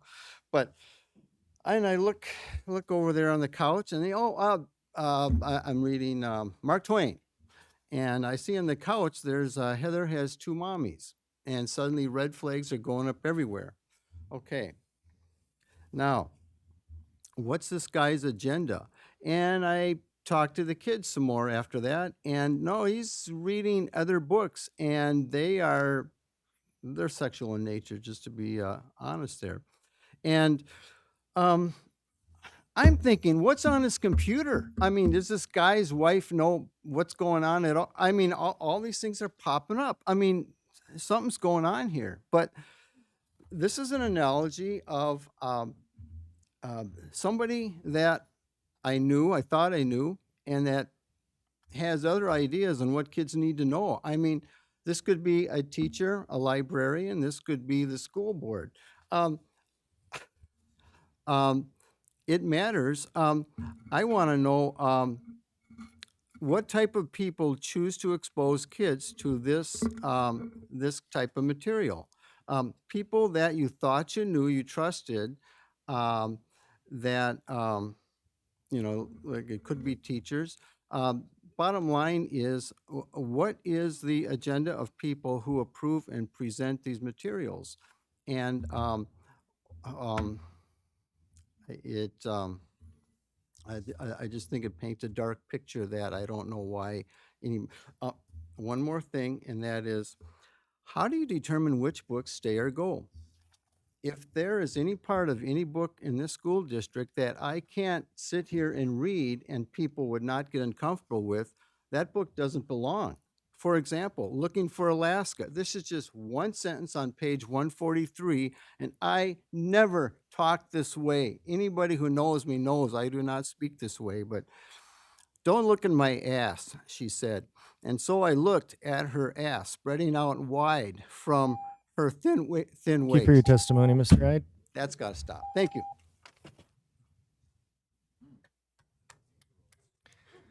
Is there anyone else wishing to testify on Article 6? Please come forward, state your name, spelling your last name, state your area of residence. You'll have 3 minutes.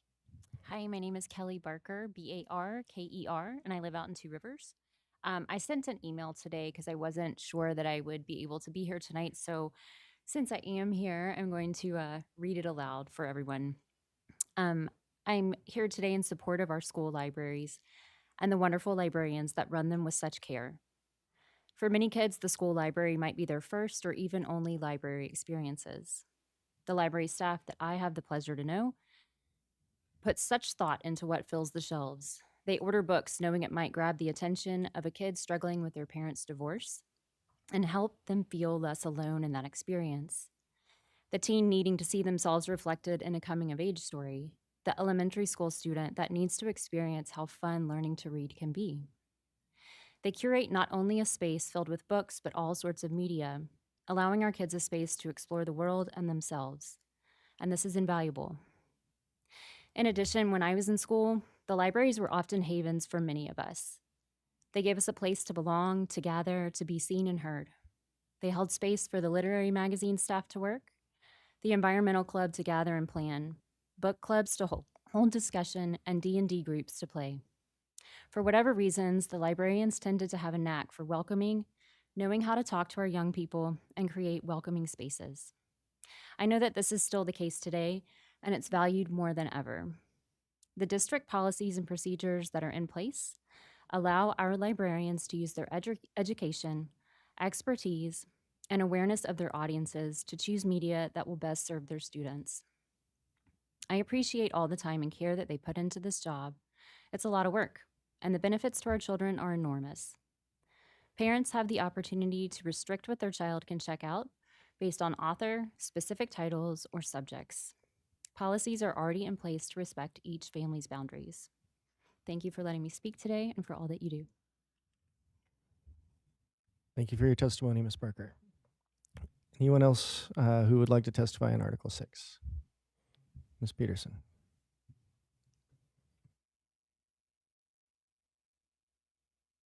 Thank you for the opportunity. Danette Peterson, Peterson, Farmers Loop area. I have 3 very specific comments. The first one is 6114 Crisis Response Plan.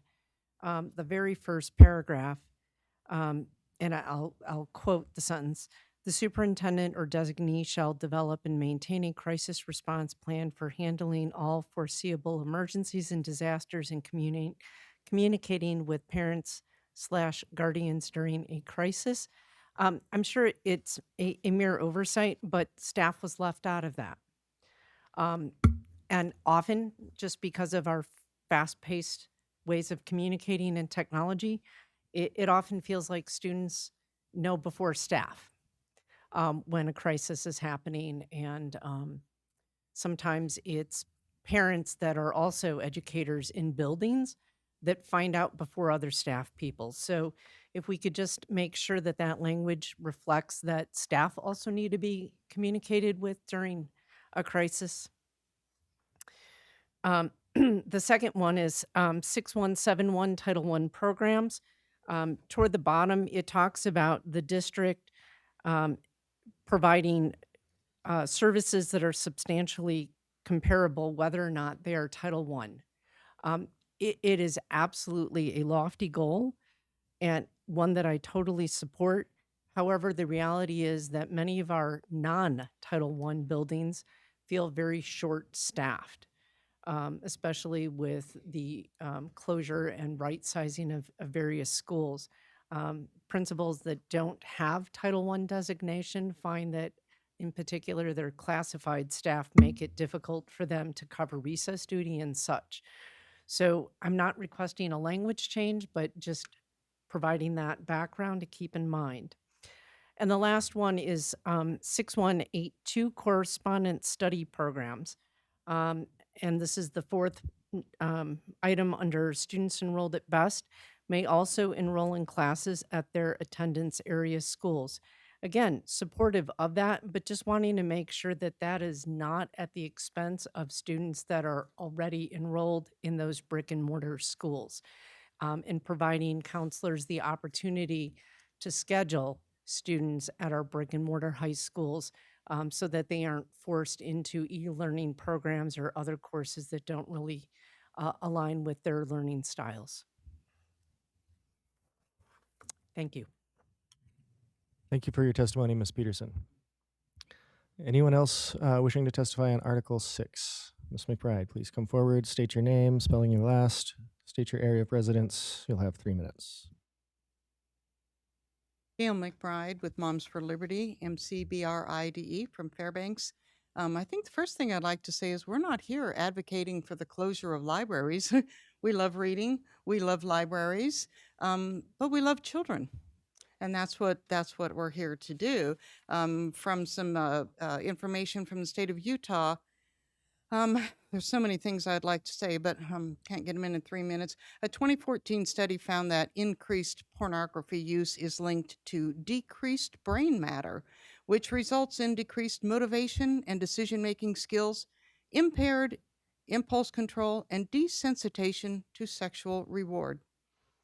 Research shows that a child or teen's exposure to violent pornography or excessive exposure to pornography can impair a changing child's brain, social interactions, and emotional skills well into their mid-20s.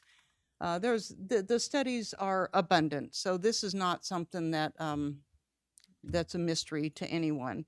And if librarians were experts, we wouldn't have this problem. If no one could define the words, we wouldn't have problems. There's several states that have done it. Some of the definitions they have decided on are human genitals in a state of sexual stimulation or arousal. These are not allowed on any school grounds. Acts of human masturbation, sexual intercourse, or sodomy. Fondling or other erotic touching of human genitals or pubic region. Here's another problem. There's federal laws against this, but typically an obscenity loophole in 43 out of 50 states was allowing libraries, not just was, obviously is, allowing libraries and educational institutions to bypass federal obscenity laws because when the material, when taken as a whole, has serious values for minors due to artistic, political, or scientific value. Word salad, just like our policy, just like April said, it's word salad.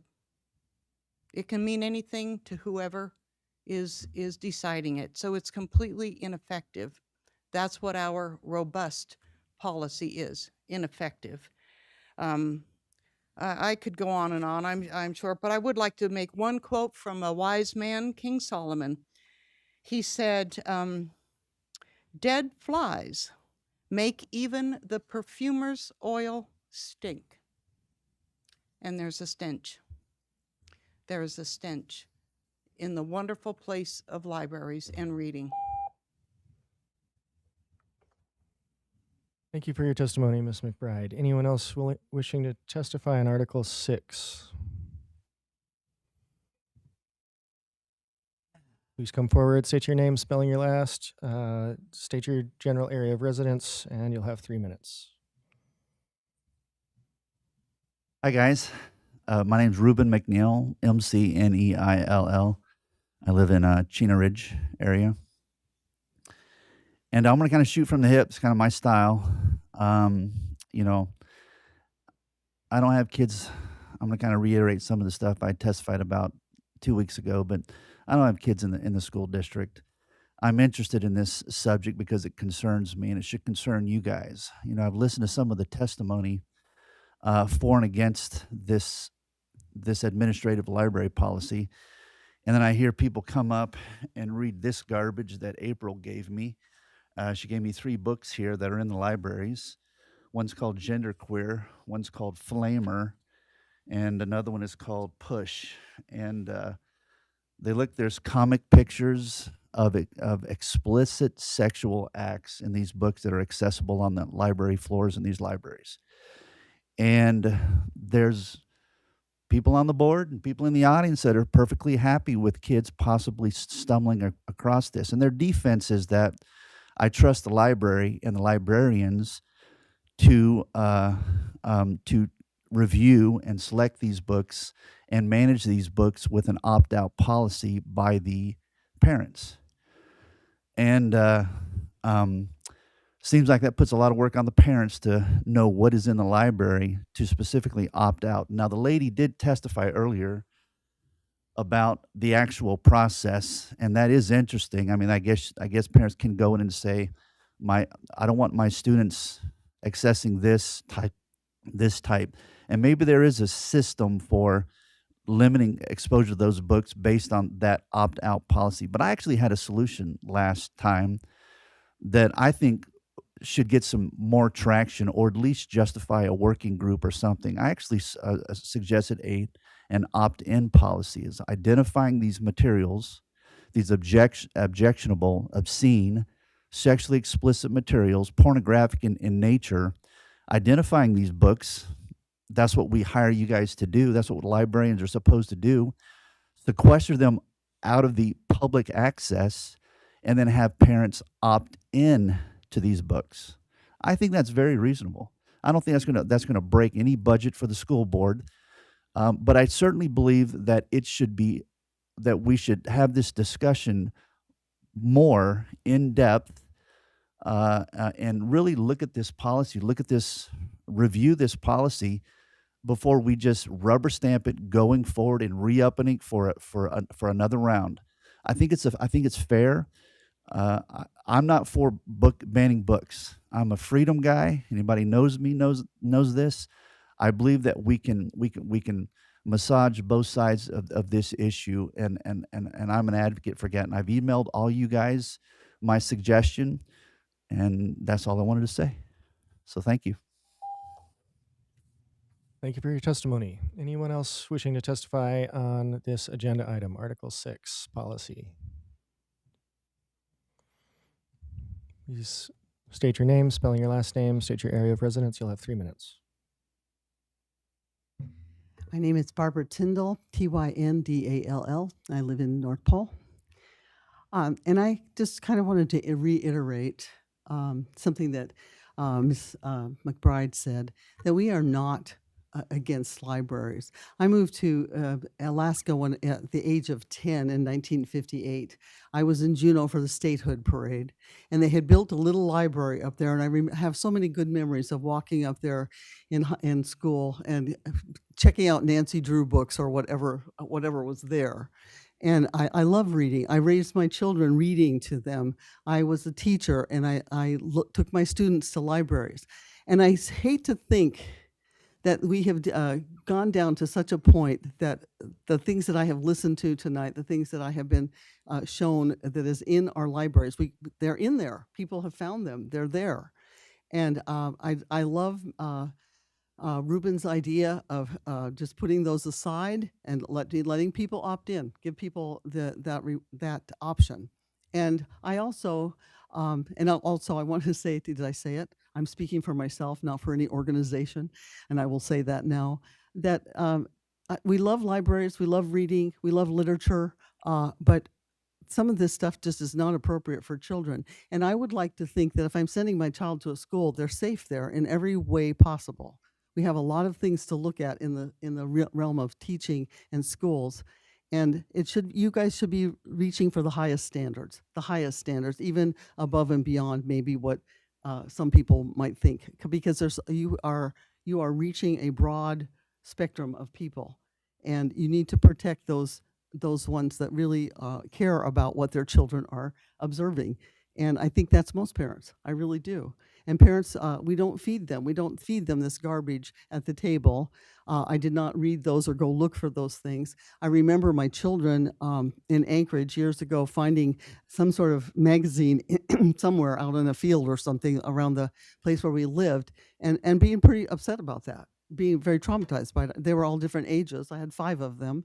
And so I know what this kind of stuff does to kids. I've seen it. I've seen kids addicted to pornography on the internet. I've seen them become just lethargic and not interested in life. And there's so much to offer for life for them. And why should we be hindering them with these things? You know, just remove them. Just put them aside and get rid of this discussion. We are not against libraries. We're not against literature. We're pro-children. We're pro-family. And we love, like I said, good literature. So, don't label us just because we come up and speak against pornography, true pornography. We are not anti-literature, not anti-learning. And I just thank you for your time. Thank you for your testimony. All right. Seeing someone else coming forward. Ms. Wozniak, please state your name, spelling your last, provide your area of residence. You'll have 3 minutes. Thank you. Cynthia Wozniak, WOZNIAK, Fairbanks. So I'm also for reading is good, but reading porn is not good. I wanted to touch on 2 people and what they said at the last meeting. I was so taken back and grieved by what you said, especially Bobby, about the 1-page lie that's just splitting hairs, that it could be only 1 page in a whole book that's full of graphic porn. And to say just 1 page. And I say, well, that there may be only 1 page in a book if you say so.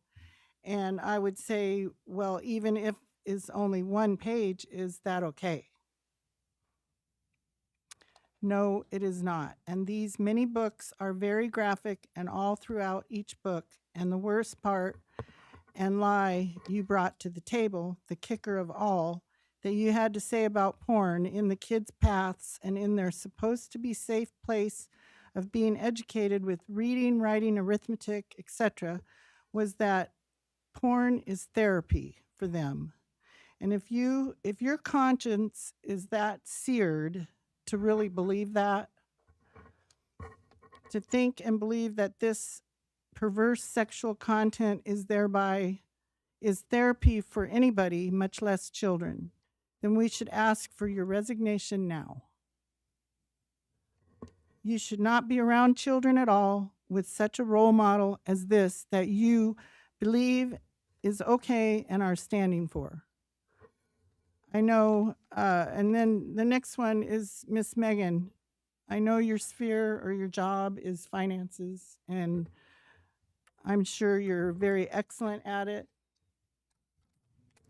However, I'm surprised that you would put precedence on the almighty dollar over the children.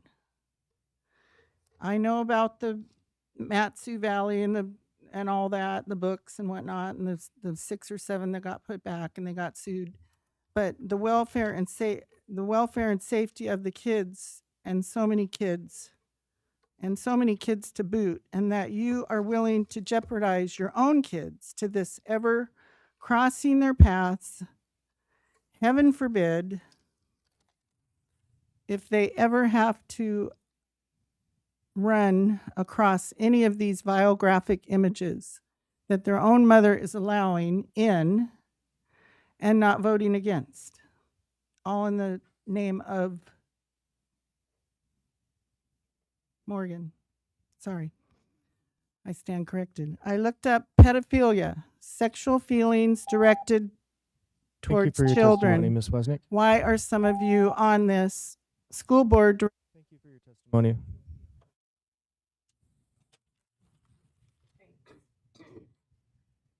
Anybody else wishing to testify on Article 6?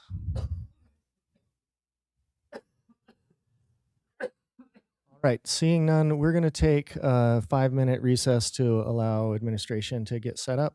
And we'll be back here at 8:11, please.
All right, we're going to bring this meeting back to order. It's 8:12 p.m.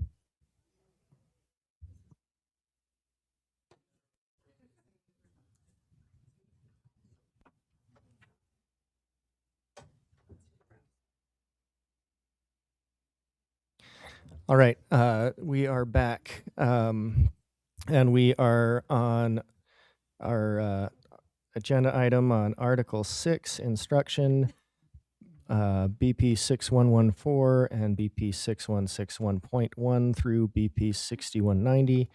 And I will, at this point, turn it over to administration. Ms. Dillard, go ahead. Thank you, President Burgess. So with the adoption of this packet, if that happens tonight, then this will replace most of Chapter 10, as you mentioned. This is second reading, so it would be the last reading. Since first reading, we only made one slight change based on questions from Ms. Carol Hubbard. That was on 6.1, selection and evaluation of instructional materials. It was pointed out that there are some supplemental materials that do require board approval, and that conversation, or that had not come up in conversation around this policy. So we did add that clarification, and it's just the one sentence in bold in that policy. Otherwise, no changes from first reading. Thank you. Open up to the board for questions and discussion. Ms. Carol Hubbard. Under the 6114,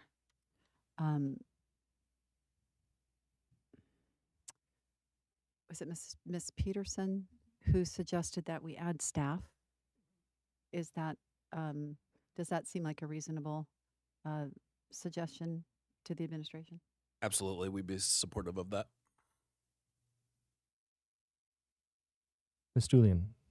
Yeah, thank you. I want to reiterate, I'm supportive of that as well, and especially as we're coming up on the anniversary of Sandy Hook, and we know that this has been a pervasive thing in our world since late 1998. So thank you.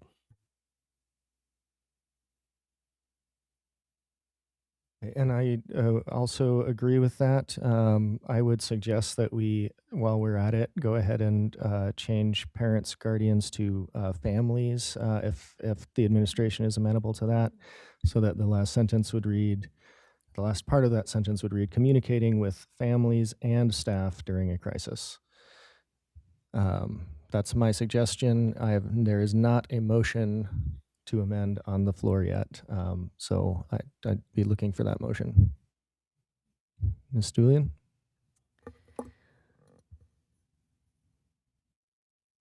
Wait, I'm going to pass for a second.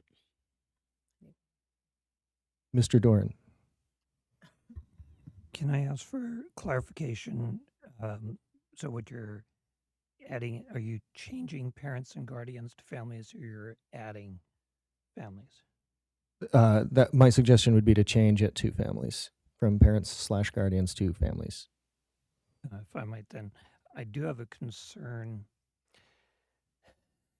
because guardians are not always family members. Sorry, families or guardians are not always family members, and I am concerned about dropping that. I know the intent is to broaden out, or our families are sometimes it's grandparents versus parents, or it's aunts, uncles, or others that are in that guardian role. But there's also there are legal guardians and such, and I'm concerned about how we frame that. Thank you, Mr. Doran. Ms. Carol Hubbard? Thank you. Could we possibly word it and communicating with staff and then parents, guardians? Would that flow better during a crisis? put the staff first? Okay. So I would like to move then that we amend BP 4114 to include with staff and parents, guardians during a crisis. Second. All right. There's a motion from Ms. Carol Hubbard, seconded by Ms. Julian, to the board for discussion. All right. Seeing no hands for discussion here, Ms. Richardson, will you please call the vote on the proposed amendment? Again, a yes vote will add this language, staff, and in between with and parents / guardians, so that that final sentence would read, the superintendent or designee shall develop and maintain a crisis response plan for handling all foreseeable emergencies and disasters and communicating with staff and parents / guardians during a crisis. A yes vote will include that language. A no vote will leave it out.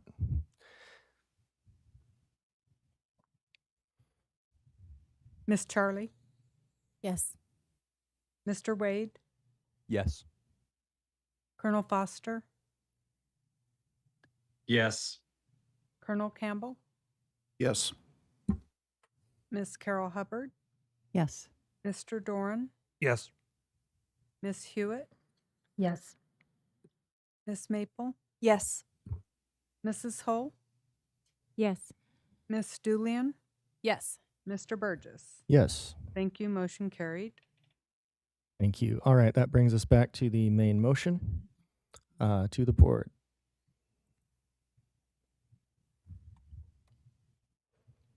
Ms. Hull. I move to separate Board Policy 6163.1, Libraries, Media Centers, Materials, and Services from the policy package for individual consideration. Second. Okay, we have a motion from Ms. Hull to pull the library policy 6131.4, I believe, seconded by Ms. Carol Hubbard, to the board for discussion. So I'd like to speak to my motion, if I may. Thank you, Ms. Hull. Yes, please speak to your motion. Okay, I want to explain why I'm making this motion. Our role as a board is to make deliberate, informed decisions, and Robert's rules explicitly protects our ability to do that when substantial new information comes in late in the process. Over the last few days, I know several of us, have received a large volume of community feedback on BP 6163.1. Many of these comments raise legal and procedural questions that we simply have not had adequate time to review or to discuss with council. Regardless of where any of us personally stand on the content of the policy, our responsibility is to ensure that community members feel heard and that we fully understand the implications of our decisions. Separating this one policy does not derail the rest of the package and does not alter our existing library policy, which remains in place. It simply allows the board to give BP 6163.1 the careful, transparent, and legally informed consideration that our community expects from us. If this motion passes, it will allow the board the opportunity to consider additional procedural steps as needed, including the option of taking more time for focused review. That additional time would enable us to thoroughly examine the public input we've received, hear directly and meaningfully from our community, consult legal counsel, and ensure that any final decision we make is well informed and reflective of the voices we serve. And I want to be very clear. This is not a motion about banning books. It is about due diligence, transparency, and maintaining public trust. Separating BP 6163.1 ensures the rest of the policies move forward tonight while giving this policy the focused, responsible review it deserves.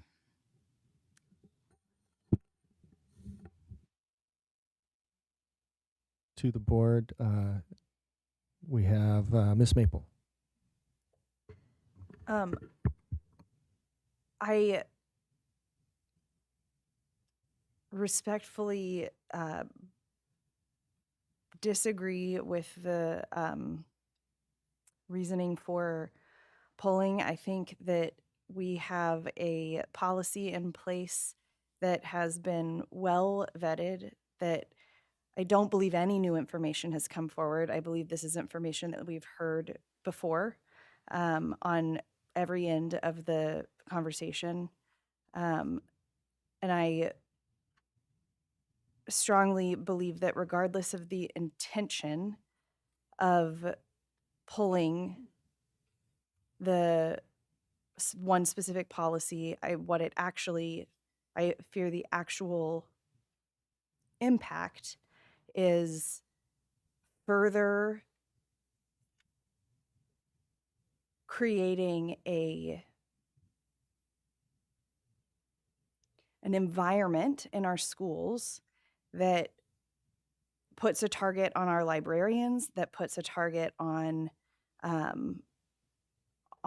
that creates a target that shouldn't exist, as the AR is already there. We heard from several people tonight examples of that AR being used to remove a book from a middle school library or an elementary library, I can't remember which.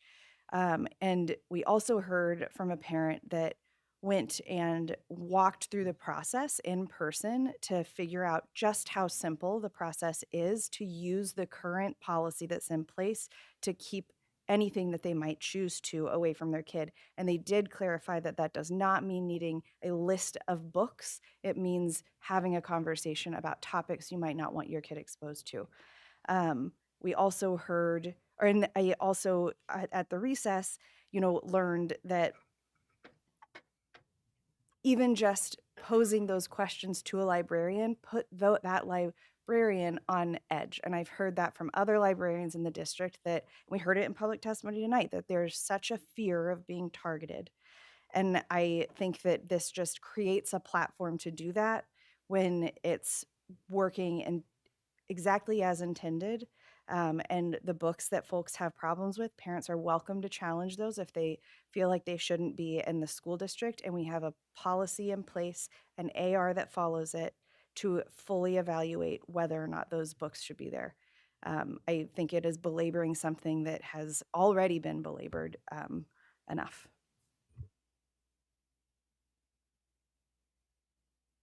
Ms. Hewitt? I agree with Ms. Maple's statements. Unfortunately, kids go through some really uncomfortable things, and books sometimes can be the only place that they can find solitude and understanding, and it's not always pretty. But I think we do have strong policies and legal statutes that stand behind those policies.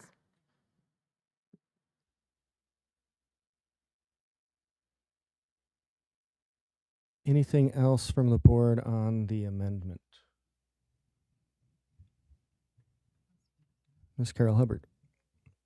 Thank you. I think to Ms. Maple's comment about librarians feeling like they have targets on their backs, I have no idea what that's about. Nobody's attacking a librarian. Matter of fact, one of my most favorite people when I was in elementary school was my librarian. We used to walk to the library from Denali School all the way down, y'all don't even know because you weren't here. First Avenue, there was a public library, and we used to walk all the way down there, and it was like the most fun thing ever. We're not targeting librarians just because we want to have a discussion about books and about what's appropriate for kids. Parents don't know, Miss Maple. They don't. I think if you lined up an entire room full of parents and said, okay, how many of you know that there's books that you might not want your kids, they'd be like, what?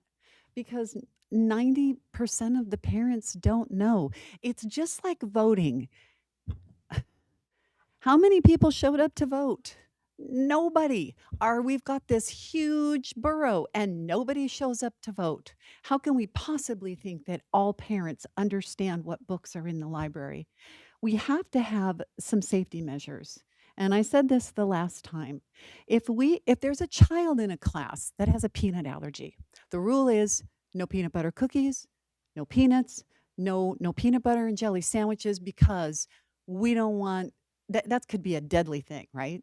So we cater to that one thing because it's not healthy for that child. So 28 other students or whatever it is don't get to have peanut butter. okay, well, but if it's okay for your child to read sexually explicit material, that's fine. But it's not okay for my child. So is it okay for my kids to come across it in the library when they're just dinking around and they're not doing anything and, oh, what's this? And now all of a sudden we've opened a door. And we know from studies that pornography opens doors. And the things that the ladies were reading, I'm super uncomfortable and I'm angry about it because it's embarrassing. I don't like it. My spirit hates it. And I hate that we're reading it. That we have to read it. I don't want to go that way, and I don't want to divide us. It's not about. It's about protecting innocence. And yeah, there are books, and okay, yes, rape happens, and maybe there's a book about a child being raped, and you know, maybe there's not an explicit description of what happened, and then it has a resolution or it has literary value. I get that. But the things that we're talking about are not those things. We're talking about titillation and like a door that gets opened. And I just think that we should err on the side of caution instead of erring on the side of permissiveness. Because not every parent agrees, and not every parent is going to call the school, and they're not going to line up and go, oh, we need to make sure to do this. You can hardly get the permission slip signed to go to a fun movie. I mean, you know, so I just think that opting out is the wrong approach because we have a society that is uninvolved for the most part. You're very involved. I'm very involved. Mr. Burgess is involved. Mrs. Julian's involved. I mean, we're involved because we care and we're awake, but not everybody is. And I'm wanting to protect those that are not.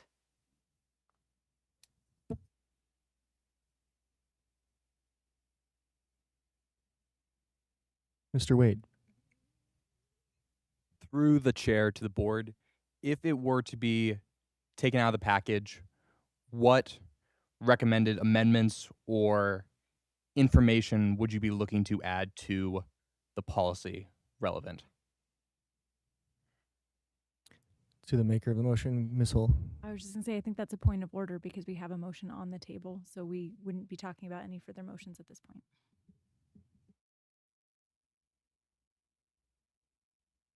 Fair point. Anything further from the board on the amendment to poll 6163.1 for separate consideration? Ms. Julian. Thank you. I appreciate the intent. I appreciate the maker of the motion and the intent on wanting to go through the legal process and look at the ramifications and see where those lies. That has been my bellwether in this, because when boards, and the Mat-Su School District is a perfect example that paid out $89,000 and had a long legal battle and a lot of time, and time is money, and had to return the books to the library. So there is, for me, there are obvious concerns from the community on certain books that are in the library. And this becomes an incredibly difficult legal battle to thread because of the First Amendment of the United States Constitution. And if you look at legally what happens when school boards start getting into the realm of reviewing, limiting, pulling, restricting, opting in, opting out, there's policies that are in place. There's actually policies that are in place, and they're gaining traction. This idea of an opt-in versus an opt-out. That's it's not nothing new. It's something that has been gaining traction this year, and you can see several school districts, however, they're being legally challenged. And if you look at those school districts and you look at the amount of time and the amount of money, because lawyers are not cheap, that is spent on library policy, what I look at as a parent and as somebody who's in the library and my kids' school all the time, because I am, thank you, Ms. Hubbard, very involved. I have to weigh, you have to weigh risk all the time. And I'll say it again and again, and I was quoted saying this last, or whenever we talked about this last week.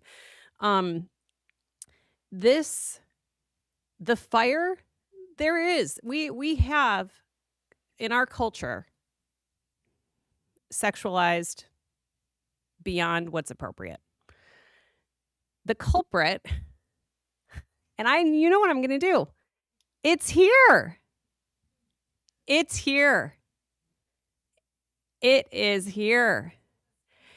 It is here on the cell phones. I want to remind the audience to please remain silent and respectful. It is on the cell phones, which is why I'm really glad that we yes. Point of order, Mr. Doran. Debate is to the board members. Yes. Is amongst us. Yes. It is in the schools. It is on the cell phones, in the pockets of most students in our schools. Instant gratification. Where are you going to go? Students are accessing it. Children are accessing it. Children are getting fed it on teacher-approved apps that are put on iPads. Now, I don't disagree that there are books that perhaps go too far. I don't disagree. But we here have many jobs to do. And when I look at our administrative regulation, it is a solid administrative regulation. I spoke with Dr. Meinert about this and asked, where is the breakdown? Because if the community doesn't know, has specific issues with specific books, and they don't know that the books are there, or they do not understand how they can challenge those books, then there's a breakdown in the process, in the transparency of that process. I don't, in our conversation that we had, that, and also in looking at other library policies, the policy that we have is, I feel like, very good and supportive. But if there is a breakdown, and we are hearing that there's a breakdown, I push that to the administration. And I say, administration, we obviously need to do more to communicate with families, to be more transparent, and to perhaps address the administrative process. So tonight I'm prepared to review what we have in front of us and keep it in with the package. I don't feel like there's changes that we should make to the policy in delaying reviewing the actual policy. But I do feel like there is work to be done on the administrative side. Mr. Doran. I favor not splitting the package, the question, but keeping it as a complete package. Where at second reading, we did have a debate and discussion about this last week or last meeting. And I look at this, and what I appreciated, what people have primarily raised as concerns are with individual books. This is not about individual books, and actually that was also referenced supportive libraries, actually supportive librarians. We have very professional librarians. We have a robust system that if there is a concern about a book, this policy as written covers that. It provides for that review. I also know from my own working experience alongside librarians, they're regularly going through their books and they're looking and saying, okay, everything from, has this book been checked out? They do the dust check along the edges. They weed the collections every year and as well as a regular basis, but I've watched them many times at the end of the year going through and just double checking. And sometimes something comes to them and they say, well, there's a better book to be here than this one. And we only have limited space. So they use a lot of professional expertise and practical understanding of students and materials and that they're reading. And libraries are much more than books. So want to keep that in mind. That this policy as written provides to address concerns that individual people may have about individual books. And so I'm very comfortable, as we discussed last meeting, in first reading, moving it to second reading to move the package as a whole.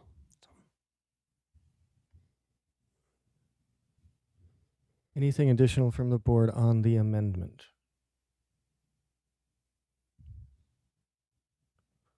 Okay, seeing none, Ms. Richardson, will you please call the vote?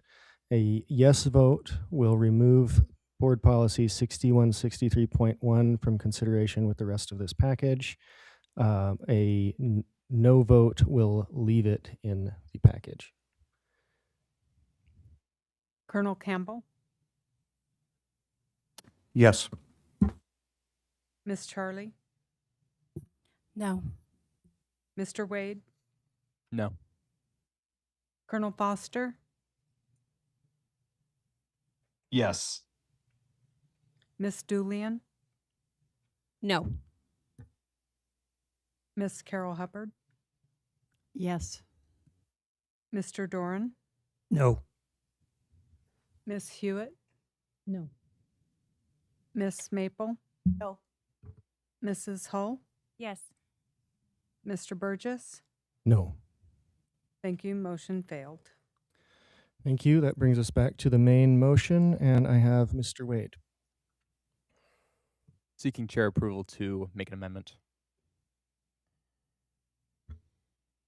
I will allow it. Board Policy 6163.4, School Gardens and Greenhouses. I move to amend. The school board recognizes the lifelong benefit to students in developing skills in safe production of nutritious foods, and, here's my amendment, and experiential involvement in agricultural systems. Second. Thank you, Mr. Wade. Could you state that one more time so that we can capture it on our screen? And experiential involvement in agricultural systems.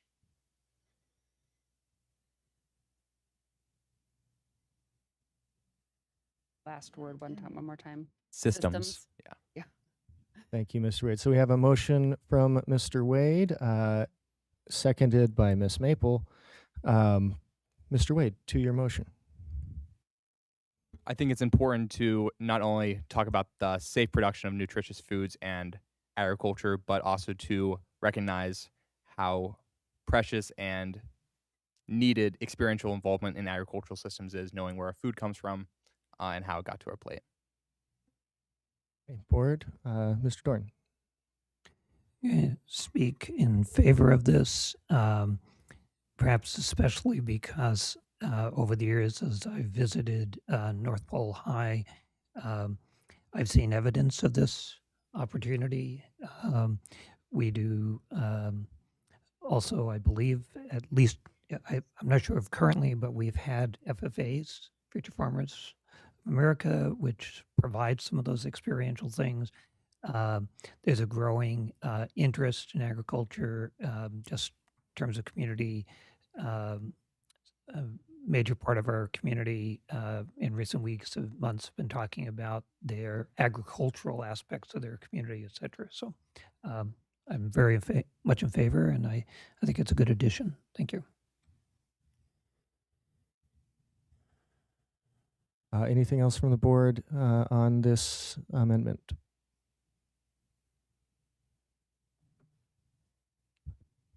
Okay, I'll just say I support the amendment as well. And seeing no additional hands from board members, Ms. Richardson, will you please call the vote? A yes vote will include the language on the screen and experiential involvement in agricultural systems. A no vote will leave that language out. Colonel Foster, Yes. Colonel Campbell, Yes. Miss Charlie, Yes. Mr. Wade, Yes. Mrs. Hull, Yes. Miss Julian, Yes. Miss Carol Hubbard, Yes. Mr. Doran, Yes. Miss Hewitt, Yes. Miss Maple, Yes. Mr. Burgess. Yes. Thank you. Motion carried. Thank you. And that brings us back to the main motion once again, to the board for further discussion, questions, amendments. Mr. Wade. Seeking chair approval for an amendment Go ahead, Mr. Wade. on the same board policy, starting in the second paragraph. School gardens, greenhouses, or farms may produce fruits and vegetables. My proposed amendment is to include may produce fruits, vegetables, decorative plants, and raise livestock for consumption, student education, volunteer experiences, or entrepreneurial projects. Decorative plants and raise livestock. Let's take a brief at ease, and you can send that language to administration.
Okay, and we are back. Thank you, Mr. Wade, for bringing that language to administration. Board, we have that language up, but I do believe we need did we get a second? Second. There we go. All right. Seconded by Mr. Doran. So the motion is to add language, the second paragraph of BP 6163.4, school gardens, greenhouses, and farms, so that the first sentence of that paragraph reads, School gardens, greenhouses, or farms may produce fruits, vegetables, decorative plants, and raise livestock for consumption, student education, volunteer experiences, or entrepreneurial projects. Mr. Wade, to your motion. So I bring this up just for the expansion of may produce fruits and vegetables. At least around our district, we have greenhouse, farm, school garden operations where they're not only doing fruits and vegetables, they're also doing decorative plants where we'll see that like a monstera or a flower even, and then raising livestock for consumption, student education, volunteer experiences, or entrepreneurial projects. We have language throughout our policies which dictates that these projects are allowed. They just need district approval. But I think it's important to include this language, especially in student education, volunteer experiences, or entrepreneurial projects, because it is later mentioned in that same policy where it talks about students will be provided opportunities to participate in the operation of school gardens, greenhouses, farms, through coursework, career technical education programs, student organizations such as Future Farmers of America, which I'm proudly representing today, volunteer experiences, and entrepreneurial projects. So I think it's important to also have that language within what the school garden is allowed to produce. Thank you. That's all I have. Okay. Ms. Carol Hubbard.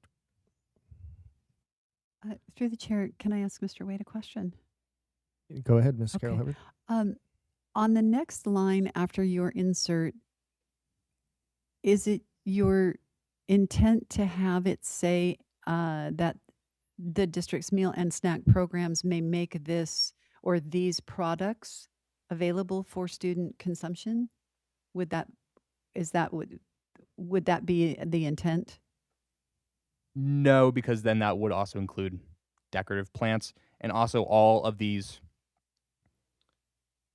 productions are not meant for consumption, so that is in the verbiage. Yeah. Understood. Thank you. Mr. Dorn. I'm contemplating an amendment to the amendment. And if I can just express it and then see what makes sense, and then I'll go from there.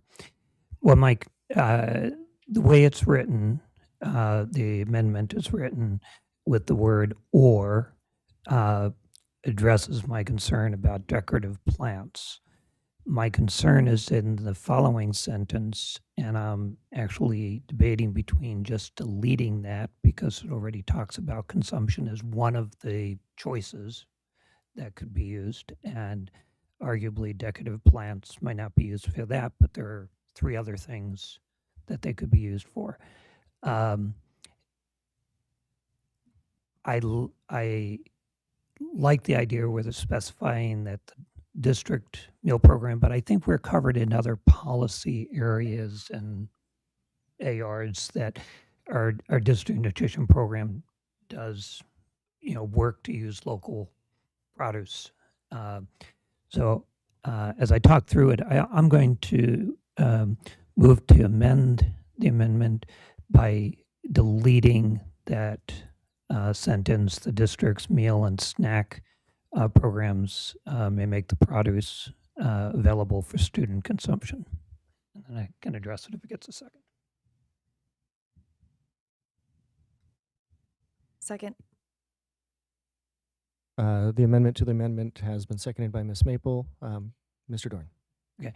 I think it helps if we remove it. It makes the amendment itself clearer. It covers the same thing, the idea of consumption. We have other policies that actually encourage nutrition services policies and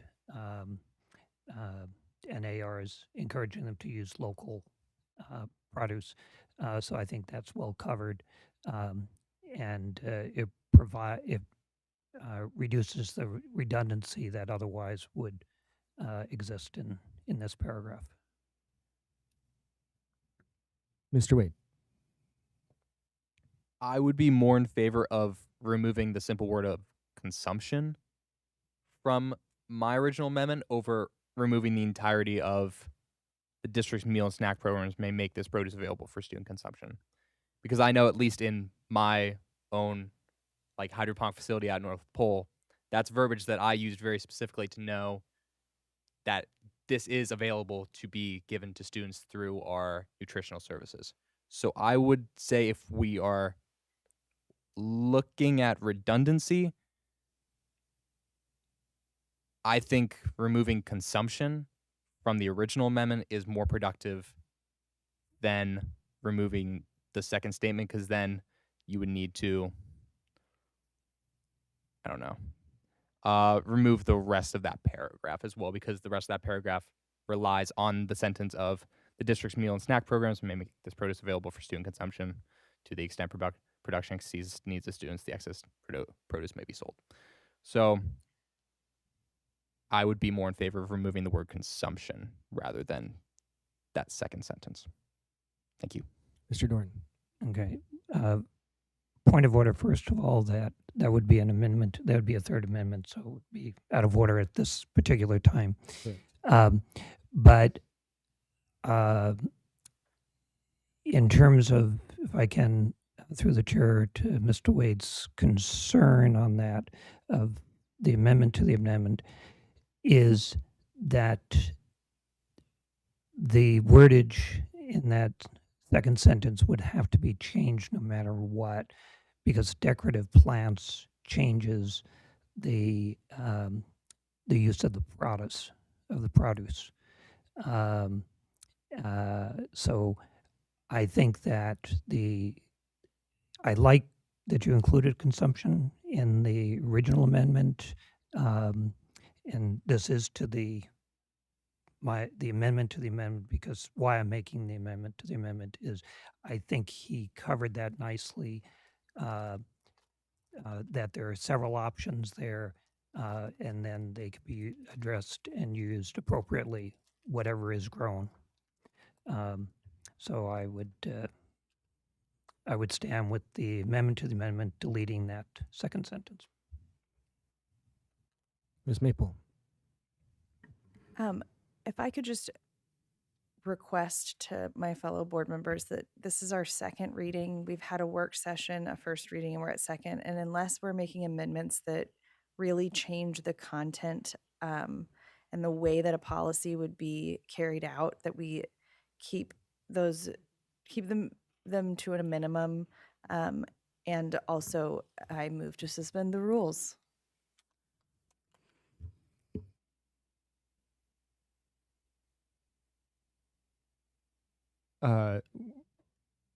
Second.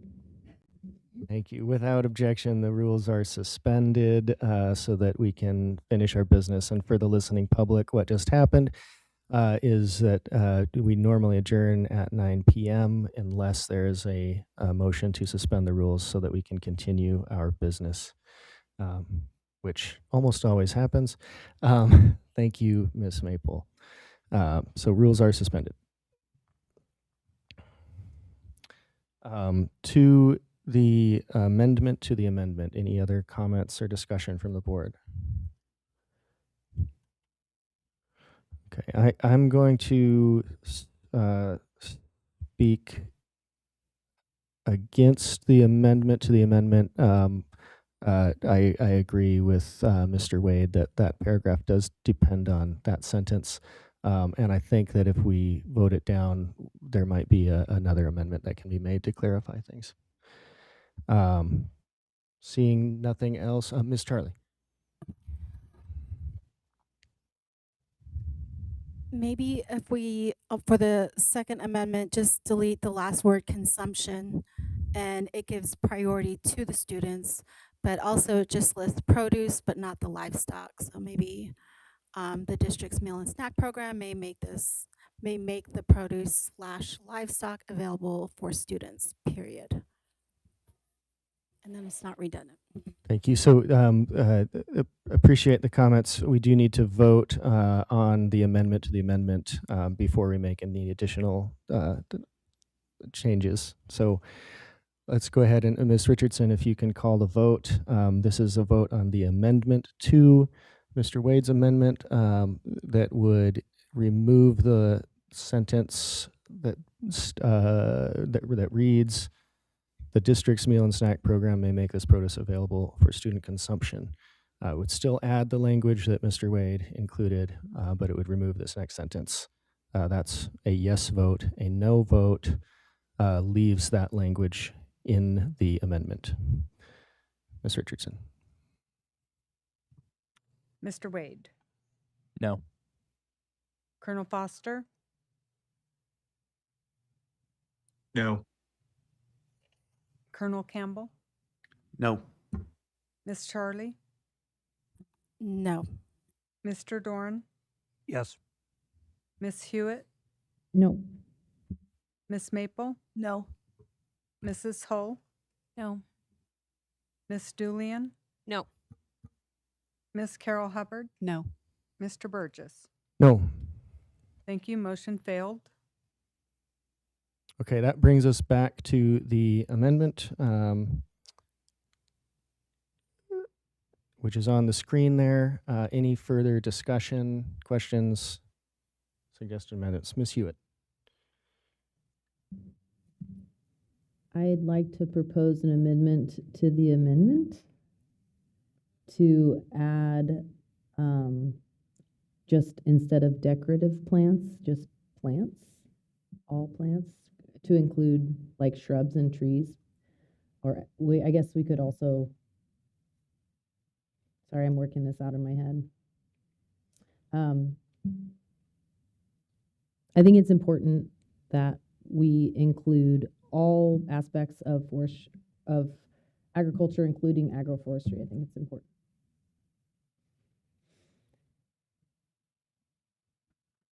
Second.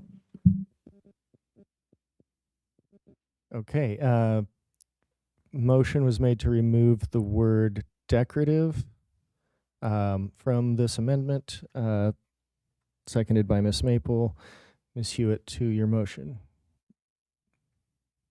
if you'd like. Yeah, I think I kind of worked it out, but I think including trees and shrubs could add another avenue for students to not only learn, but have the potential to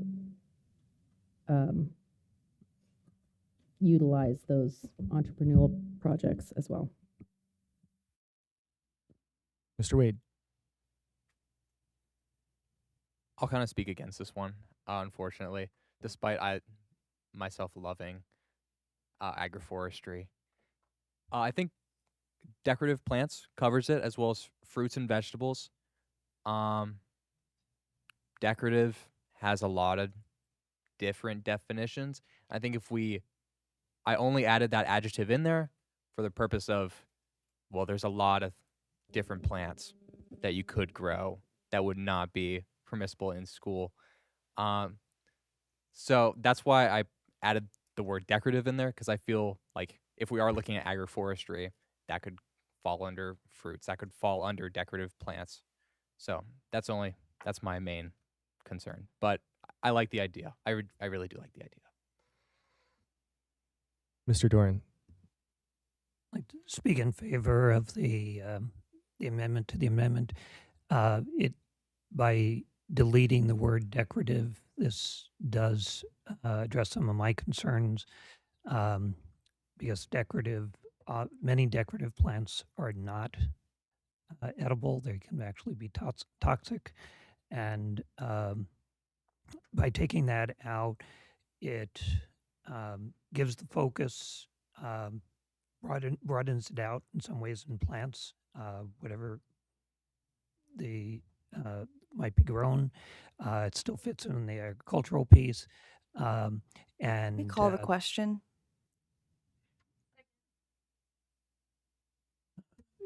Point of order, that's cutting off right in the middle of very few comments regarding this. Mr. Doran, I'll allow Mr. Doran to finish his statement, and then we'll treat that as a motion to call the question after he's completed his statement. Thank you. Okay. So I do think that it's a very important change that does make the rest of the paragraph more consistent, for when we are talking about the consumption issues as well as being one of the options of how these might be used. Thank you, Mr. Doran. Now there's a motion to call the question, which requires a vote of the board. It is not debatable. Ms. Richardson, will you please call the vote on the motion to call the question on this amendment to the amendment? So to call the question, so this means if a yes vote will end debate and we will immediately vote on the amendment to the amendment, a no vote will allow debate to continue. Ms. Richardson. Colonel Foster, Yes. Colonel Campbell, Yes. Miss Charlie, Yes. Mr. Wade, Yes. Mrs. Hull, Yes. Miss Julian, Yes. Miss Carol Hubbard, Yes. Mr. Dorn, No. Miss Hewitt, Yes. Miss Maple, Yes. Mr. Burgess. No. Motion carried. Okay, the question has been called. So now that brings us immediately to the vote on the amendment to the amendment. A yes vote will remove the word decorative from the amendment. Ms. Richardson, please call the vote.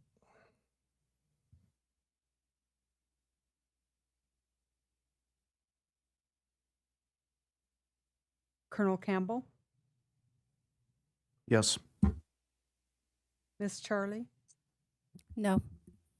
Mr. Wade, No. Colonel Foster, Yes. Miss Julian, Yes. Miss Carol Hubbard, Yes. Mr. Dorn, Yes. Miss Hewitt, Yes. Miss Maple, Yes. Mrs. Hull, Yes. Mr. Burgess. Yes. Thank you. Motion carried. All right, that brings us back to the amendment as amended. Language on the screen. Any further discussion? Ms. Julian. Through the chair to the administration, I just have a question about the point of raising livestock for consumption, or maybe it's just the word for consumption. And I know that we have the word may in this sentence, so it's not a directive. However, I'm just wondering if there are any legal concerns regarding that. I think that's a great question. This hasn't been sent through legal, and we haven't had necessarily a robust conversation on what this could mean for the district. I think it's an interesting addition to the policy, but the administration has not had a time, to consider it and have conversations about what this could mean in terms of practices within our school. So great question. Oh, I guess. Follow up, Ms. Julian? No. Ms. Hewitt? Yeah, I think that I have the concern also that in order to have livestock for consumption, they would have to go through a USDA facility, and it could be a little bit expensive, but having that word consumption allows for the fruits and vegetables and student education, obviously volunteer experience or entrepreneurial projects where they could sell that livestock or part of it to pay for. I think that it's reasonable, and that would be addressed in a AR, not in a policy. Mr. Dorn.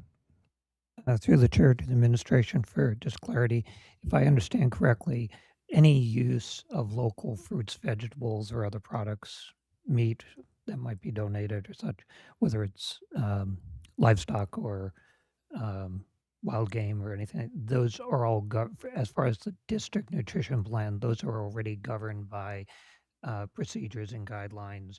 And so that's already covered. And whether something is actually, they may use it, but they may not be able to use it if it doesn't meet the guidelines, but we already have those guidelines there. That's correct in the instance that you're talking about in terms of this policy. I'm not sure if it extends to us actually raising the livestock, and whether or not our policies and procedures cover that aspect of it. So that would be my concern with this policy. Okay, that not in terms of necessarily the use for consumption, we're covered there, but there's a bigger issue of raising livestock, which is something we have not done in schools before. That's correct. And then taking it a step further and feeding it to our students. Or to anybody else. Or anybody else, yes. Okay, thanks for that addition. I think that's an important one. I'm gonna put myself in the queue. I wanted to point out I do believe that there have been schools. In fact, I'm sure that at least one charter school, and I believe another neighborhood school, did have a chicken coop, which would be livestock. So I understand the concerns here, but I am curious how that fits in to the administration. Yeah, I guess I'm not aware of the consumption of that livestock within our schools. And so, again, given that the amendment just came on the floor this evening, we've not had a chance to review how this actually fits within the district. And so just raising the concern that we're adding something during second reading that hasn't been fully vetted by administration or legal counsel. Ms. Julian. I'm going to speak in opposition to the motion, the amendment on the floor. I appreciate the intention, and however, with the potential legal concerns with the word consumption and livestock, I think that we should be able to do this. However, voting on this and putting it in policy, I think, requires legal review, and so I would be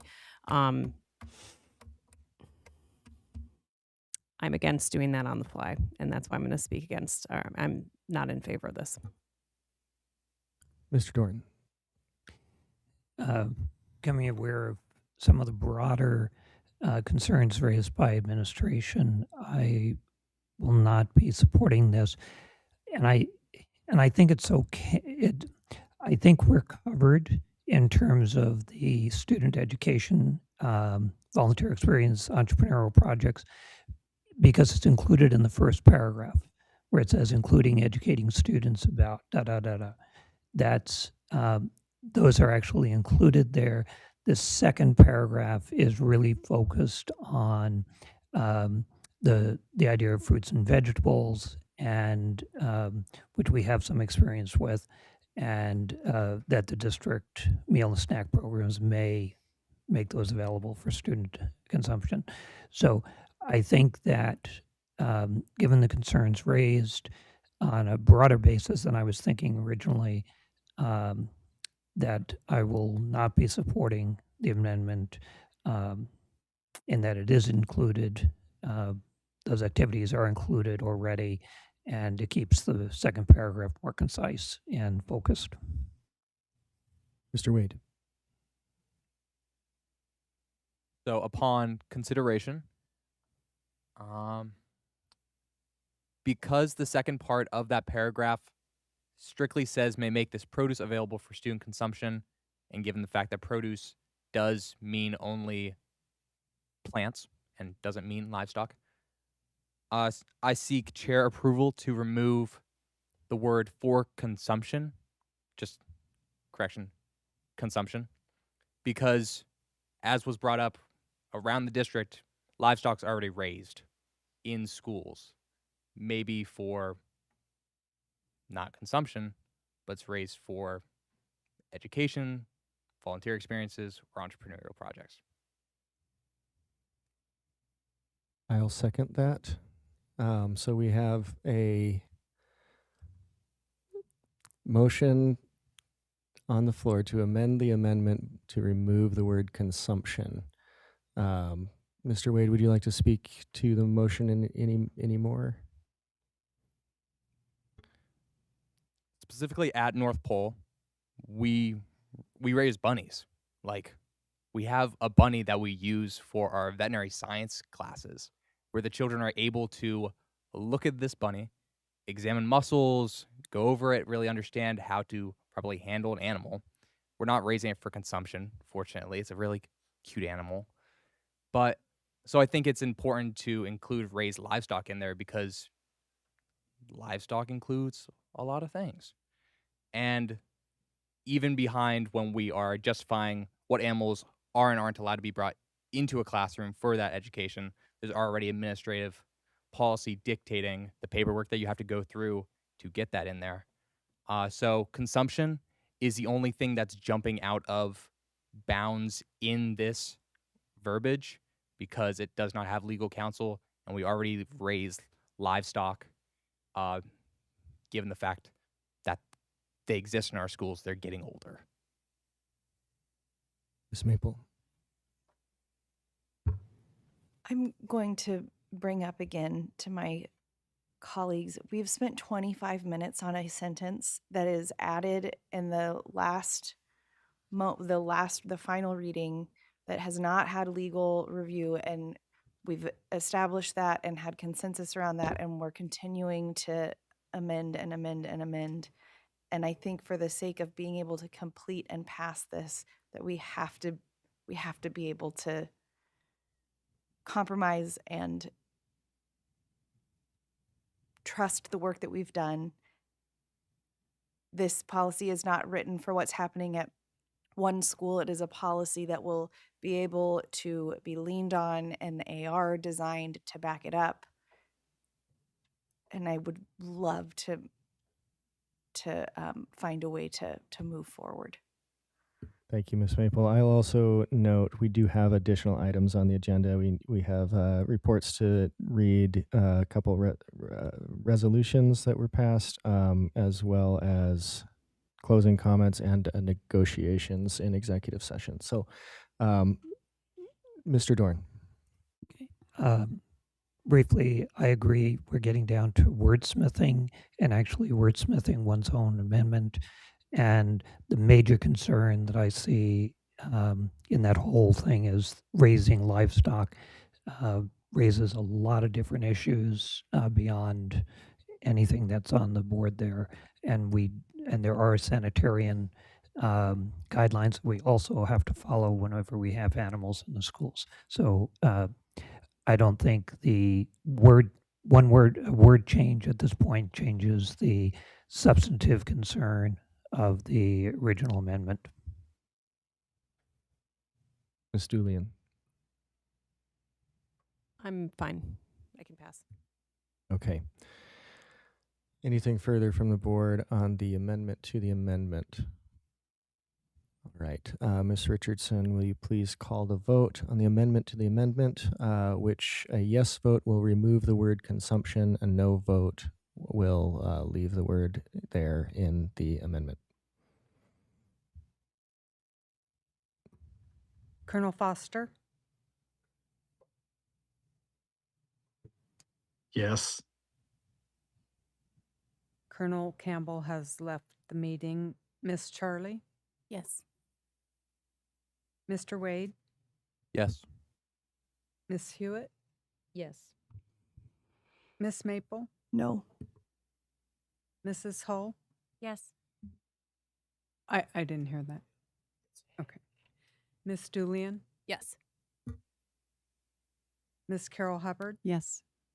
Mr. Doran? No. Mr. Burgess? Yes. Thank you. Motion carried. All right. That brings us back to the amendment as twice amended. Any further discussion from the board? Seeing none, Ms. Richardson, will you please call the vote? A yes vote will add this language as it appears on the screen. A no vote will leave that language out. Miss Charlie? No. Mr. Wade? Yes. Colonel Foster? No. Miss Carol Hubbard? No. Mr. Doran? No. Miss Hewitt? No. Miss Maple? No. Mrs. Hull? No. Miss Julian? No. Mr. Burgess? Yes. Motion failed. Right. Thank you. That brings us back to the main motion, which is the entire policy package. Any further discussion, questions, or amendments from the board? Ms. Julian. For BP 6182 correspondence study programs under point number 4, I move to amend by adding to the last sentence there, which reads, may also enroll in classes at their attendance area school, and then add on, this is the amendment, subject to availability, given the enrollment of area enrolled students.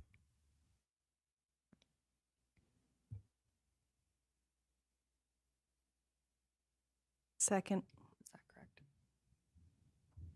Motion made by Ms. Julian, seconded by Ms. Maple. Ms. Julian, to your amendment. I'll make this quick. I just think that we need to make sure that we are prioritizing attendance spots in neighborhood schools for those who are enrolled full-time in those neighborhood schools. Mr. Dorn. Speak against it. I'm not in favor of it. And I would also like clarification from administration, if I might. My concern is that we have district policy practice that any student can attend their area school, enroll in that. And if I am also correct in terms of the state understanding for correspondence students participating in courses or other activities within a school, that they're treated the same, that they have to be allowed into their area attendance school. You're generally correct in that. Yes. Thank you. So I guess there's also a point of order if that's not allowable anyway, that although I think we'd have to act on the motion, but I think there's a real legal question here.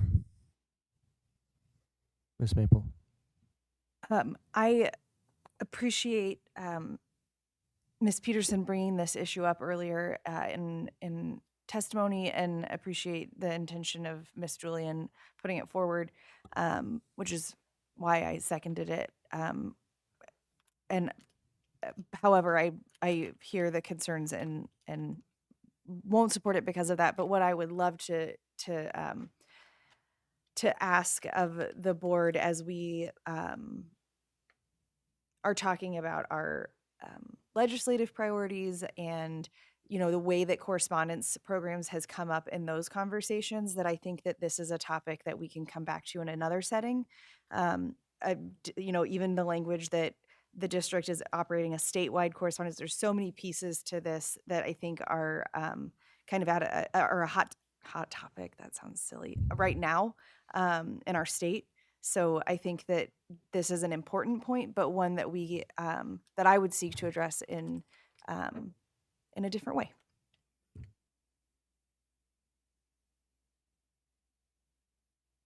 Dr. Minert? I would say administration would not be in favor of this amendment. Administration has worked hard over the last several years to ensure that our best homeschool families feel accepted and supported taking classes in our neighborhood schools.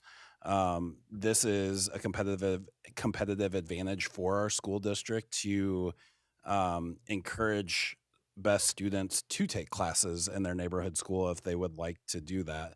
And so by placing this language in to try to kind of restrict their access to classes is problematic. I think counselors and principals have come up with good systems to ensure that we're not going over class capacities. But what this language could do is, if there's a senior from BEST that needs a class at their neighborhood school, we're potentially preventing them from accessing that class in order to graduate because there might be a freshman that wants that class that's at their neighborhood school that this policy would then give preference to that student. And so I think there's unintended consequences with the additional language. And I think we want to continue to encourage correspondence students both within BEST and outside of BEST to enroll in our neighborhood schools for classes. Ms. Charlie. So I agree with everything Dr. Luke just mentioned, but to add on top of that, to include the students, if we look at the dropout rates of the correspondence classes, I think it gives them a incentive to stay involved and engaged and graduate. So I would not support it. Okay, thank you. Anything further from the board on the amendment? Seeing none, Ms. Richardson, will you please call the vote? A yes vote will add the language as shown on the screen. A no vote will leave that language out. Colonel Foster has left the meeting. Miss Charlie? No. Mr. Wade? No. Miss Hewitt? No. Miss Maple? No. Mrs. Hull? No. Miss Julian? Yes. Miss Carol Hubbard? No. Mr. Dorn? No. Mr. Burgess? Yes. Motion failed.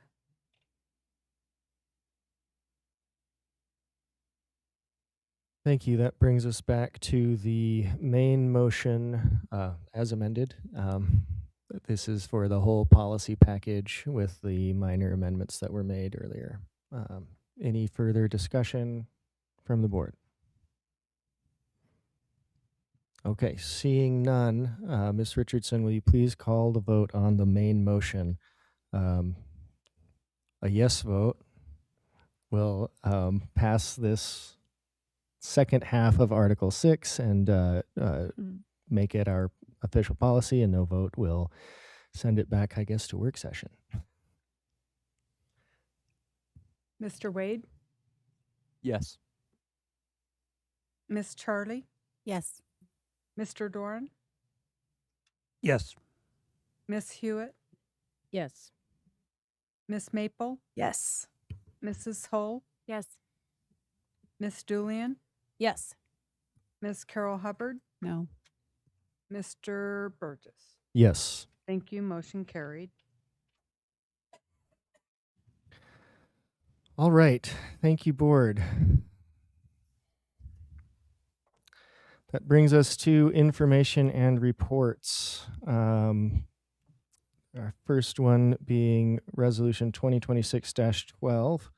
Resolution 2026-12 recognizes January 2026 as Disabilities Awareness and Acceptance Month and encourages educators, students, and the community to foster understanding, empathy, and acceptance of individuals with disabilities among students, educators, staff, and the broader community. I want to remind everyone this is a recurring resolution. This one has been passed a couple times in the past, and therefore it was on our consent agenda, as has been our practice in recent years. We have passed this on the consent agenda, and we are going to read it out so that the community is aware of the contents. Ms. Hull, will you please read the resolution? Yes. Fairbanks North Star Borough Board of Education Resolution 2026-12, Disability Awareness and Acceptance. Whereas nationally, 7.3 million students aged 3 to 21 receive special education and/or related services as mandated by the Individuals with Disabilities Education Act, IDEA, constituting 15% of the total public school student population in the United States, and whereas during the 2023 to 2024 school year, 23% of the Fairbanks North Star Borough School District students are on individualized education programs, IEPs, for IDEA eligible disabilities, and 3% of students are on Section 504 plans for accommodations to meet their needs. Also recognizing some students may be receiving services from both and acknowledging the paramount importance of fostering societal awareness and acceptance of disabilities as an integral aspect of human existence. And whereas individuals with disabilities encounter unique challenges in accessing quality education, employment opportunities, and integration into community life, and whereas it is imperative to acknowledge that fostering acceptance and belonging requires not only the provision of special education and related services and supports within our schools, but also necessitates open communication and the discussion of held biases through ongoing facilitated professional development and continued education on inclusion best practices aimed at educating both educators and students on disabilities as inherent aspects of the human experience. And whereas, in recognizing the importance of cultivating a truly inclusive environment within our schools and district, it is essential to reevaluate the practice of educating certain students with disabilities in self-contained classrooms and reaffirm our commitment to ensuring that all students with disabilities are educated in the least restrictive environment to the maximum extent possible, thus reaffirming their status as full members of our school communities. And whereas it is recognized that the educational experiences and support provided to students with disabilities during their school years significantly influence their future opportunities, well-being, and overall quality of life. And whereas early intervention and support services play a pivotal role in mitigating challenges and fostering the development of students with disabilities, laying a foundation for their future success and societal integration, and whereas recognizing the indispensable role of families and caregivers in advocating for and supporting the educational journey of students with disabilities, fostering collaborative partnerships between schools and families to ensure the holistic development and success of these students, and whereas acknowledging the valuable contributions and perspectives of staff members with disabilities is essential in creating inclusive educational environments and promoting diverse representation within the school community. And now, therefore, be it resolved that Fairbanks North Star Borough School District Board of Education hereby designates and will promote January as Disabilities Awareness and Acceptance Month, urging educators, students, and the community to actively participate in activities, initiatives, and professional development through school-wide events, educational workshops, and awareness campaigns to foster understanding, empathy, and acceptance of individuals with disabilities among students, educators, staff, and the broader community. And now, therefore, be it further resolved to ensure all students and employees experience a positive and respectful work and learning environment. The Fairbanks North Star Borough Board of Education will increase awareness of disabilities while promoting acceptance and open dialogue about the ongoing challenges faced by the disabled community in their pursuit of meaningful inclusion within our schools and the broader community. The board will support the administration's collaborations with community organizations, advocacy groups, and local businesses to create internship and employment opportunities tailored to the unique skills and abilities of individuals with disabilities, thereby promoting meaningful employment and economic independence. The board will request regular reporting on the progress of outcomes of initiatives aimed at promoting inclusivity, accessibility, and equitable opportunities for students and staff with disabilities, as well as evaluation of any existing and implementation of new, if necessary, training programs for educators and staff focused on inclusive best practices while ensuring staff has adequate support, effective communication strategies, and an understanding of the unique learning needs of students with disabilities. Further, the board will support ongoing engagement with families and caregivers of students with disabilities through regular communication channels, support groups, and informational sessions to ensure their voices are heard and their needs are addressed effectively within the educational system. Thank you, Ms. Hull.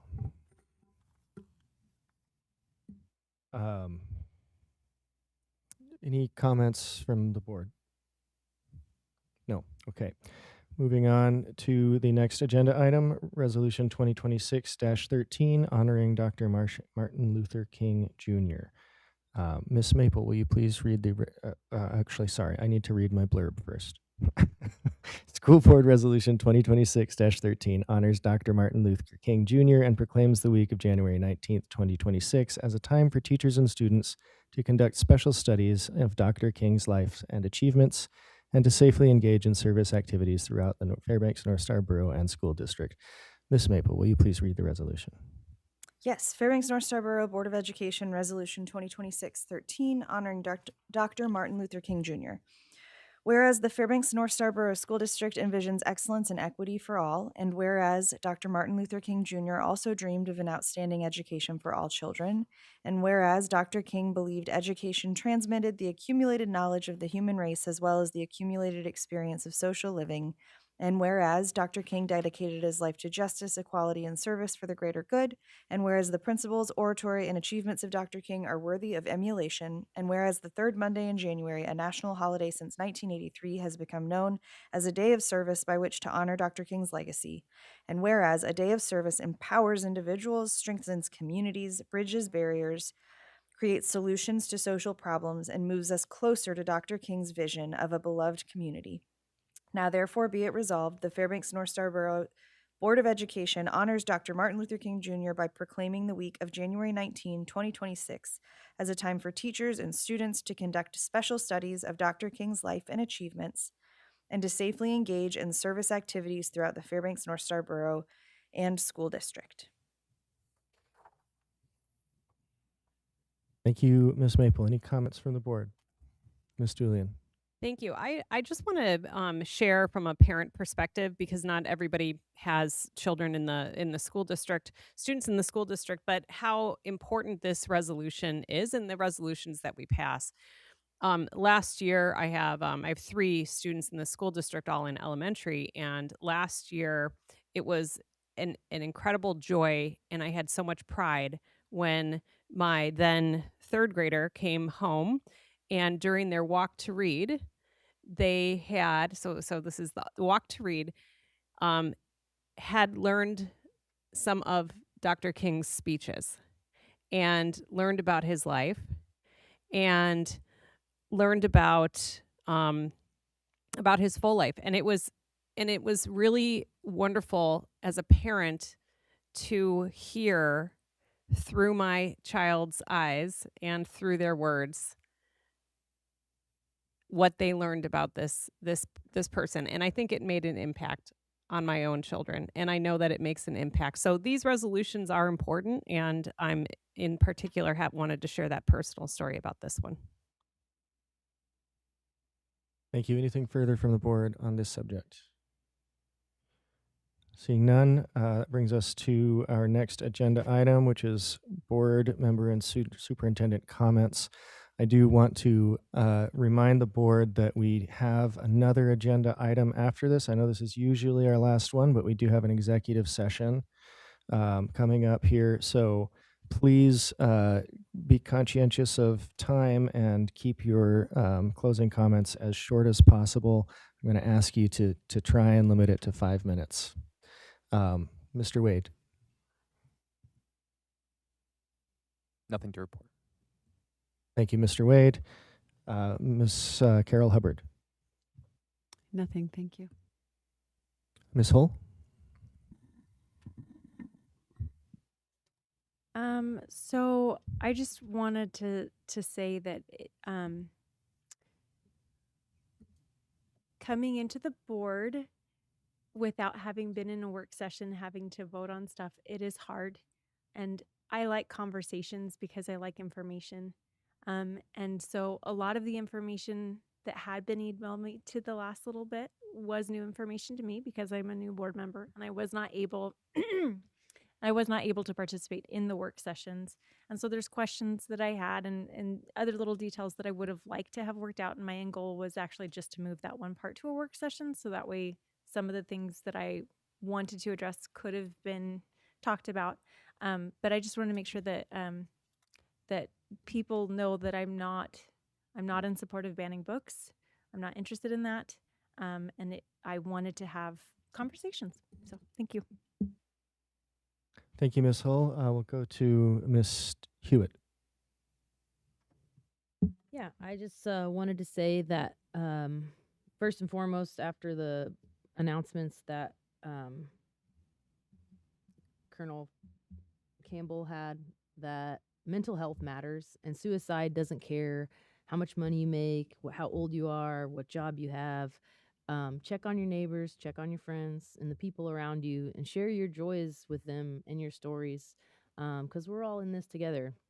And then I have an announcement that I've been working with some people in the district through the Central Labor Council, that we're hosting a fundraiser for CTE, Career and Technical Education, and we'll have a movie showing at the Morris Thompson Cultural Center on December 30th at 6 p.m. And we should have raffle tickets for raising money, hopefully by Friday, but we'll see. And more information to come because it's just getting figured out. Mr. Doran. No comments at this time. Ms. Julian. This last week was Thanksgiving, and I just want to say that I'll cover it for all of us because it was Ms. Carol Hubbard, Ms. Hewitt, Ms. Hull, Mr. Doran, and myself. Right, I think that's it. We're at Denali Elementary, and it was such a beautiful, beautiful event where we got to serve kids pink or yellow Kool-Aid, and pink was the preference. Always is for parents out there. I think it's strawberry, but it was lovely. It was also heartbreaking. I was able to visit a couple other elementary schools this last week, and it really shook me when I walked into one of our elementary schools and saw over 50 full food boxes that were going home. There were service members walking into the elementary school, bringing food boxes with full turkeys, full of food. And at one point, it made me feel incredibly happy that our community was coming together to feed people who need the food. But on the other hand, it made me so sad to realize that to just be reminded that there are people in our community who have to make really tough decisions about whether they're going to pay a bill or get food or pay a doctor's bill or maybe put that doctor appointment off. And to kind of piggyback on Ms. Hewitt's comments, just check on your neighbors, check on your students, give them patience, give them grace, check on our educators. Just because somebody has a job doesn't mean that they're not necessarily living at or below the poverty level. So just check on people and be ready to help and be that helping hand. That's all that I ask for this holiday, is that we lift each other up and try to focus on the positive. Thank you. Ms. Maple. I just wanted to acknowledge that the conversations that we've been having lately are difficult. They are made more difficult with often with presence in the room.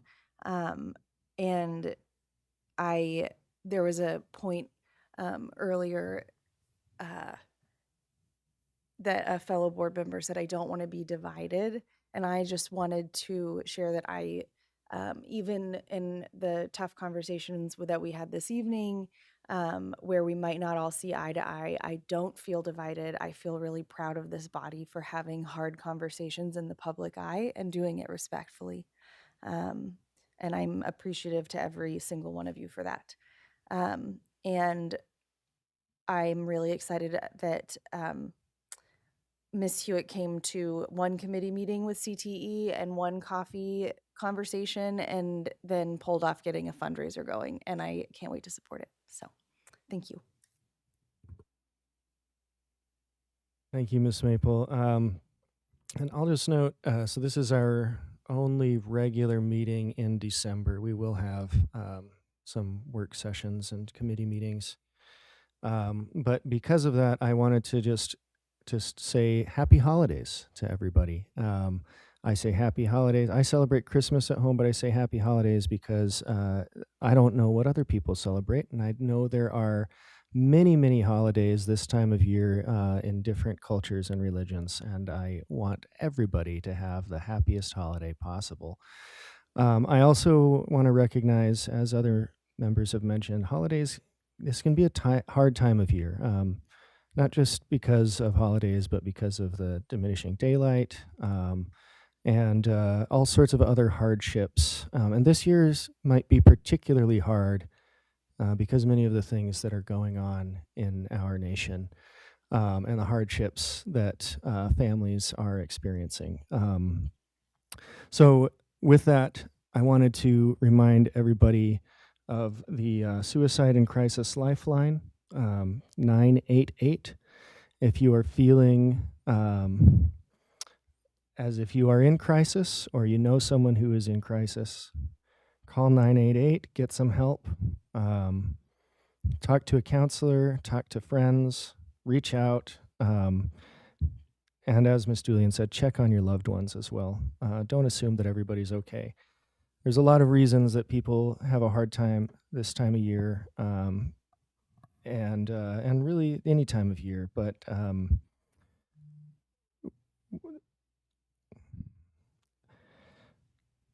we need to rely on each other so that we don't lose any more people. And apologies to, don't mean to end on a sad note here, but I do think it's important. And with that said, I do want to wish happy holidays to everyone who celebrates anything this time of year. And please enjoy your winter break. If you do need any help, feel free to reach out directly to me as well. And with that, we will move on to our next agenda item, negotiations. Board, can I get a motion? Move to convene into executive session with the negotiating team for an update to consider current proposals and provide direction to the bargaining team. Matters the immediate knowledge of could have an adverse effect on the finances of the district. Second. All right, without objection, we are in executive session.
Move to come out of executive session.